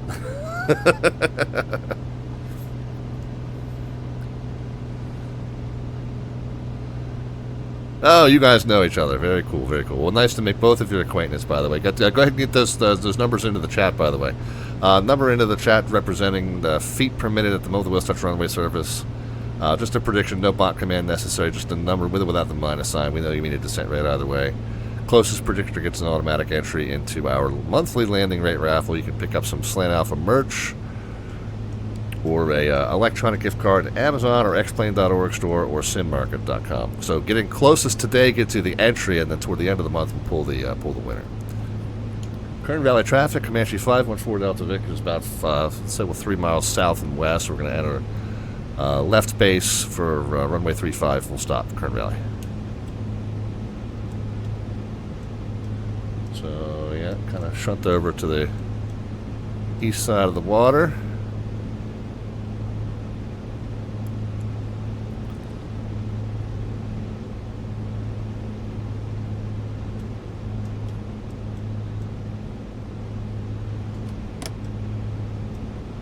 Notch of flaps in.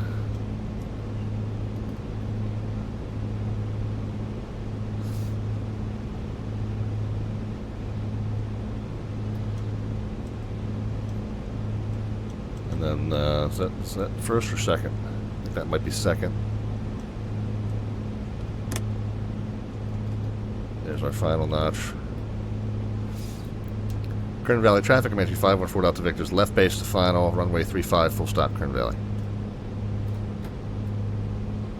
Looks like we might be coming in a little bit shallow.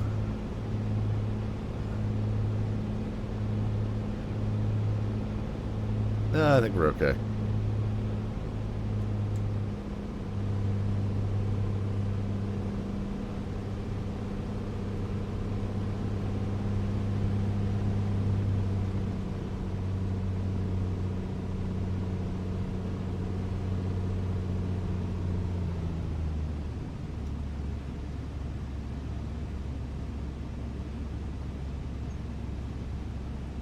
Overshot it just a little bit. We'll come back and get it.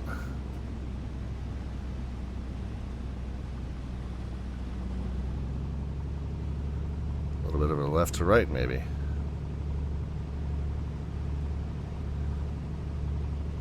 Nah. Oh, yeah, a little bit.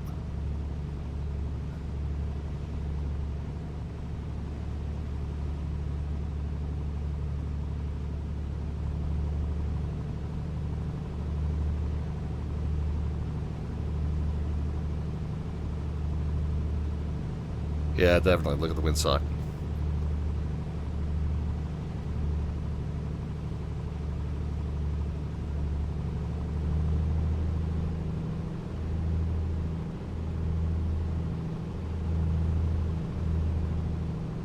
Yeesh.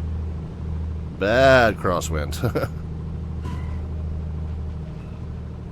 So, center line and side loading was terrible. I think touchdown was probably fairly gentle, but center line and side loading was horrendous. So I won't call that my banner work there, but in terms of the touchdown rate, it was nice.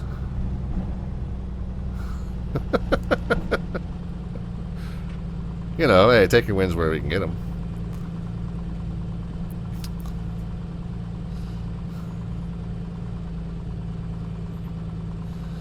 Kern Valley traffic, Comanche 514 Delta Victor is clear of runway 35, Kern Valley. Notice I held the word clear until I was actually across the line. Started the transmission a little early, but held the word clear until I was across that whole short bar there. Alright, lean the mix out until it starts to drop. Let's get the flaps in, strobe, landing lights, pitot heat, and fuel pump off.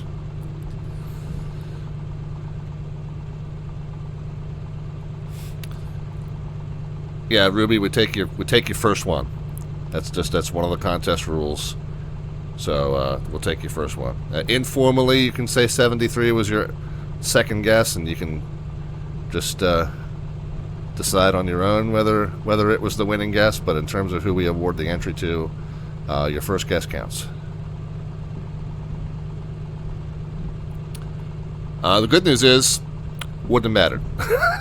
You wouldn't have won either way.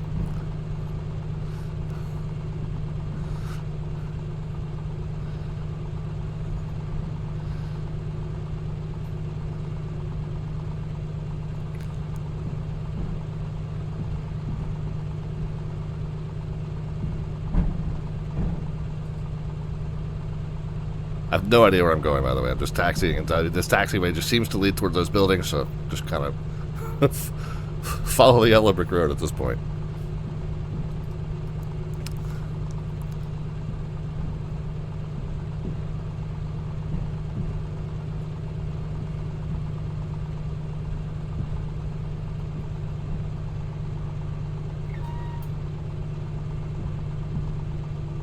Slant gold? No, slant golf. Yeah, I know. We talked about rebranding, but I don't know. I think we'll just stick with the name.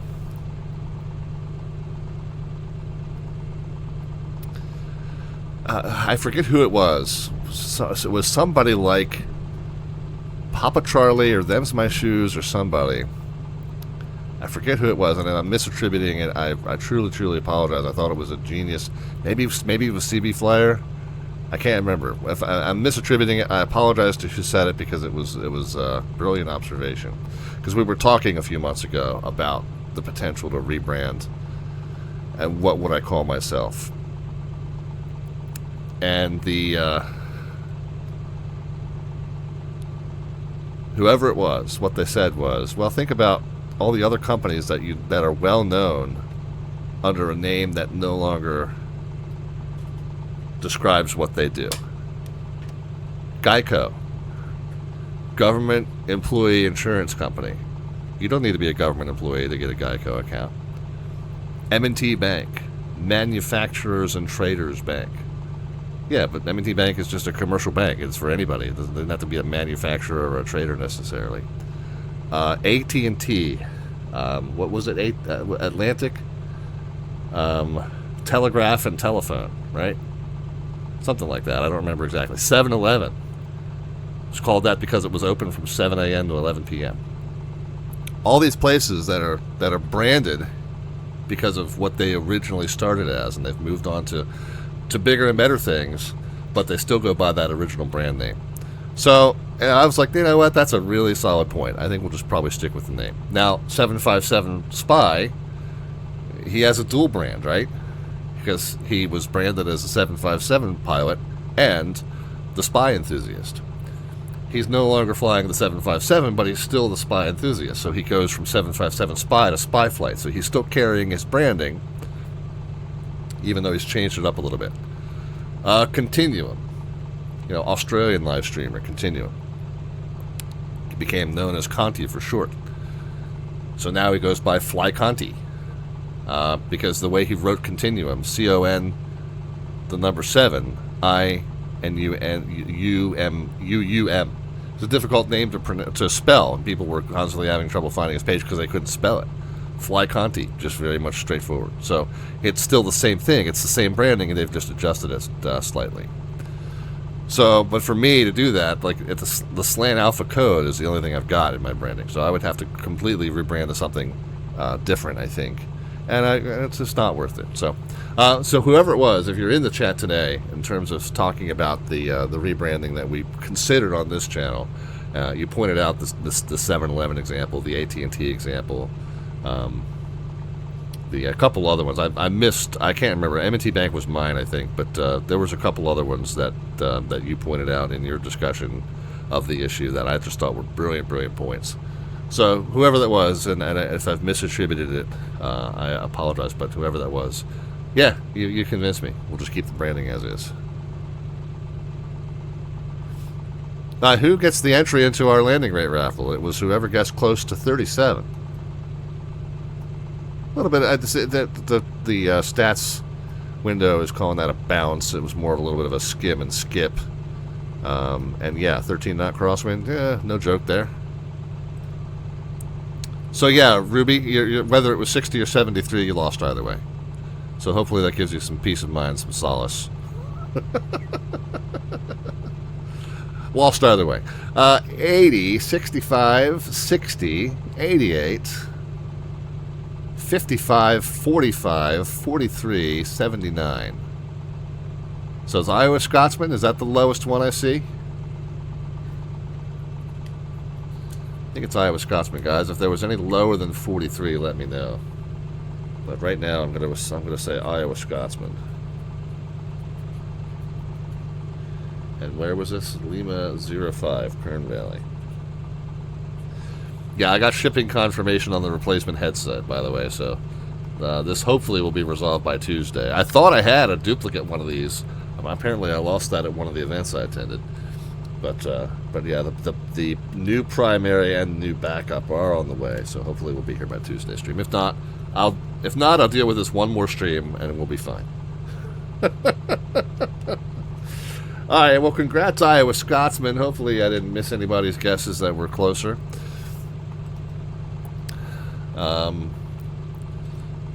Yeah, that'll do it. Thanks for all of you for riding along, and yeah. So it's hard to tell from this how close. I mean, so this is what I had intended. Let's plot the path the way I intended to fly it, and then we'll just compare the shape, I guess. That's all we can do.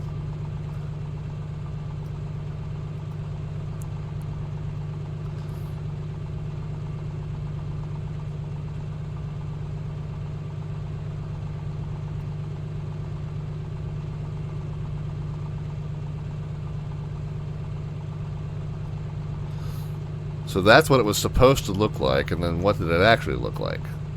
I don't know. Maybe we did turn it the right thing. That looks pretty close.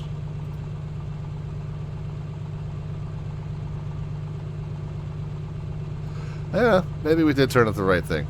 It worked out fine, because when we got up here, we definitely looked to our left and saw the lake, and everything worked in from there. But thanks to everyone who... hold on, Strudel. What are we talking about? I missed the message you're referring to, I think. Message me on Discord, man. Anyway, yeah, so thanks to all of you for riding along. We appreciate it. Thanks for the massive raid coming over from 757 Spy, and always continue to appreciate your support. Thanks to everybody who continues to support the channel in terms of the subscriptions and the cheer bits and the gift subs and the donations. We appreciate it. We just got the announcement there from... Oh, I'll pay you $25 and a firm handshake if you let me carpool with you to ZDC Live in October. Well, we'll talk. My wife might be headed down with me.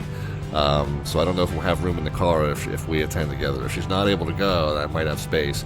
You would still have to get down to where I am, because I'm not coming back up to Baltimore. I go down. I go south. I don't go up. I don't go out 66 and 81. I go south from here. So we'll talk. But anyway, yeah. Thanks to everybody who rode along, and appreciate y'all being with us here. It is the A2A Simulations Piper Comanche. I saw a question flash by Woodplane. Yeah, so the A2A Simulations Piper Comanche. Matter of fact, I think we'll go ahead and we'll keep the stream going while I close it up and shut it down. But yeah, the Furry Co-Pilot just reminded you we are 20 to 21 hours away from opening up the brackets for the 4th annual NCAA Men's Basketball National Championship Tournament Bracket Challenge. That starts tomorrow night. The seeding for that tournament is announced starting at 6 p.m. Shortly thereafter, you get on the ESPN Tournament Challenge website, and you can start putting in your picks for who's going to win each game in that tournament, and eventually you can pick who you believe is going to become the national championship for NCAA men's basketball this year. Create 3 of those brackets and submit them to our group, and the name of that group and the password for that group is over on our Discord server. So the Discord server link in the lower right-hand side of your screen. It's also in the message that the Furry Co-Pilot put up a moment ago. So you can click on that link. You can get the information of which ESPN Tournament Challenge group you need to join. Put 3 brackets in.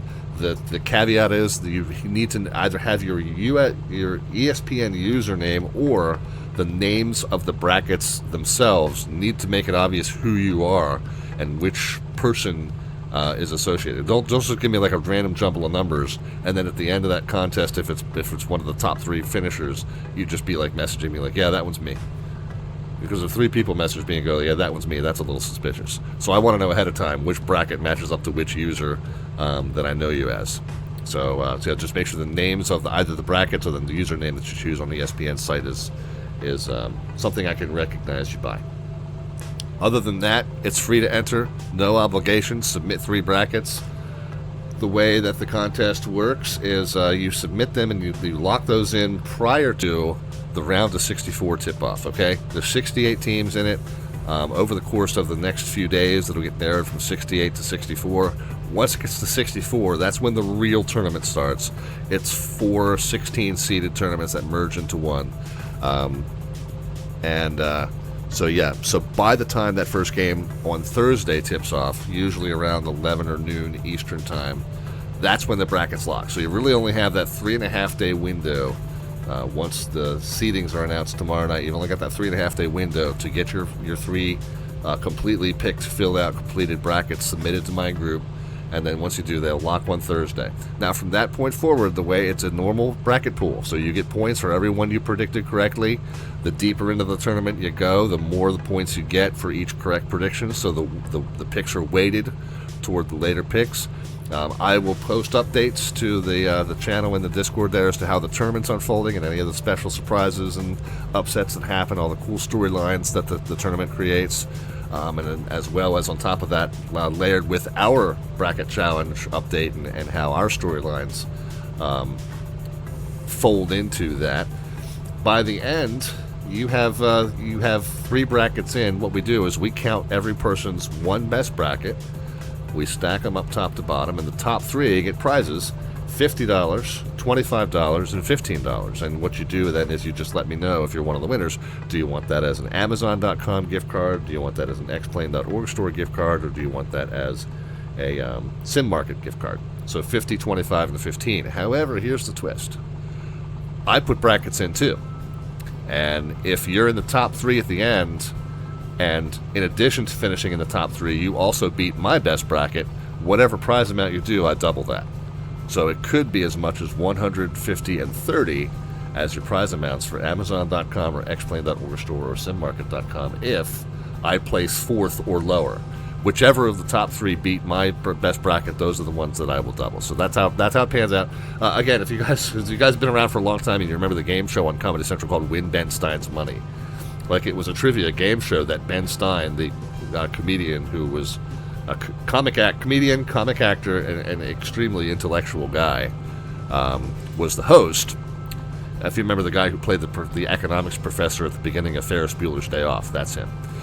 So he was the host of this game show, and he was, really just not involved, except that he was, hosting the questions, and the contestants would provide the answers. Well, then at the end, the final round, whoever won the main competition went face-to-face with Ben Stein in the final round for the bonus money or whatever. So it was a really cool, that guy, right? Exactly. So it was a really cool, fun game show where he mostly played the host, but then he got to show off his trivia knowledge once you got into that final round. Well, kind of the same thing. You're really competing against each other in terms of the top 3 final positions, but then at the end, we'll see how your brackets stack up against mine, and that's going to determine your prize amount, whether it doubles or whether it's the original face value. And by the way, I say this, I have a vested interest in the tournament.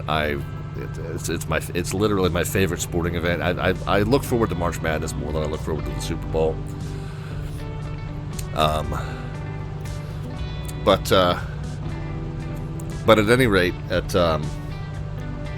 I'm not really that any more of an expert than any of you guys are. So, and even the experts, they don't predict any better than anyone else. So, anyway, I am gonna wrap it up there, guys. Let's see who we're gonna send the raid over to. Oh, I gotta shut the plane down too. Hold on. Lost my mouse cursor. Jeffrey B, is he still on? I'll tell you what, we were talking about Conti Continuum, who now brands himself as Fly Conti. He's actually streaming right now. So I'll tell you what, we'll send the raid over to him. Get me the chance to shut the plane down real quick. bottom here.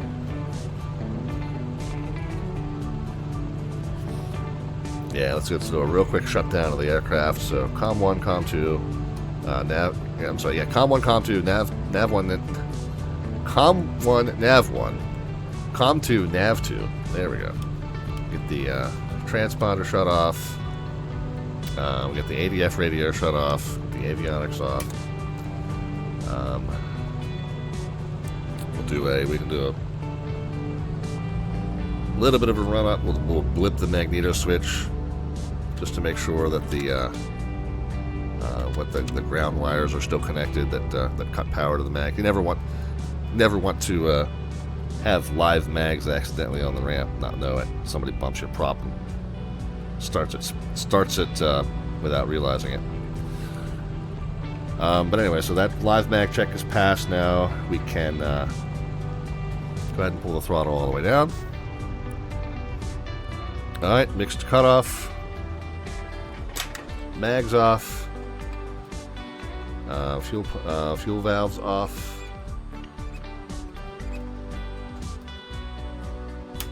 Nav and beacon lights off. Battery switch off. We'll go ahead and hop out of the cockpit here. We can put the control lock back on, and then we'll do. Obviously, we're not doing a full inspection here. We're just real quick run around the airplane to set the tie downs. Yeah, you can put your arms down there, dear. We're done. We're done. We're out of the plane. So tie downs, wheel chocks. We can go ahead and close and latch the door.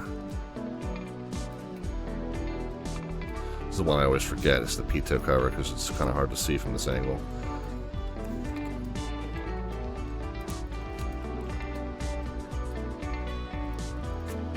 Alright, all tied down. Let's just go get our luggage out.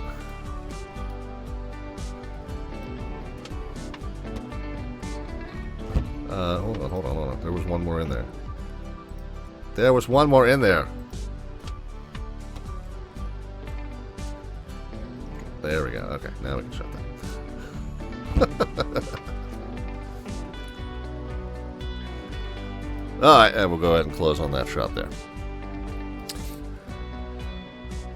Alright, well, let's go ahead and get the raid going to Fly Conti. We were talking about rebranding earlier. He used to be called Continuum. He's now called Fly Conti, and you can go say hi to him in just a moment and tell him that Slant Alpha Adventure sends his love. Guys, we'll be back next week. Our normal show schedule Monday, Wednesday, and Friday, 7 p.m. U.S. Eastern Time. Obviously, tonight was a little bit of a special stream. Wasn't on the schedule. But appreciate all of you hopping in and hanging out with us, even though it was kind of a surprise. Next week, we're pushing back a day. We're going to be on Tuesday, Thursday, and Saturday. Monday night, got a work obligation. Saturday is the Cherry Blossom fly-in for Washington Air TCC on VATSIM, which I'll be controlling for. So obviously we're going to push that from Friday to Saturday. Decided it was just better. It was just easier to just do it Tuesday, Thursday, Saturday this week. The full show schedule's down underneath the About tab. It's also over on our Discord server, and you can check that to see which days we're going to be on and what we're going to be up to. On Tuesday, we are back in this very aircraft, actually. We're going to be doing a little bit of flying in the Long Island Sound. So the Boston and New York Air TCCs are teaming up. They're going to be staffing up a bunch of general aviation destinations in the Long Island Sound area, eastern New York. So Kennedy and LaGuardia would be down here, and then we're going to be east of that all the way up to Cape Cod, basically. So lots of general aviation opportunities to fly on Tuesday, starting at 7 p.m. U.S. Eastern Time. So that is where we are going to be flying back in this very airplane. So we'll see you then, friends. Between now and then, as I mentioned, make sure you check in with Conti, tell him that Slant Alpha sends his love, and be happy, healthy, and safe through all of your travels and adventures. In the meantime, as you finish out your weekend and get your next week started. So cheers, friends, and we'll talk to you soon. Thanks again.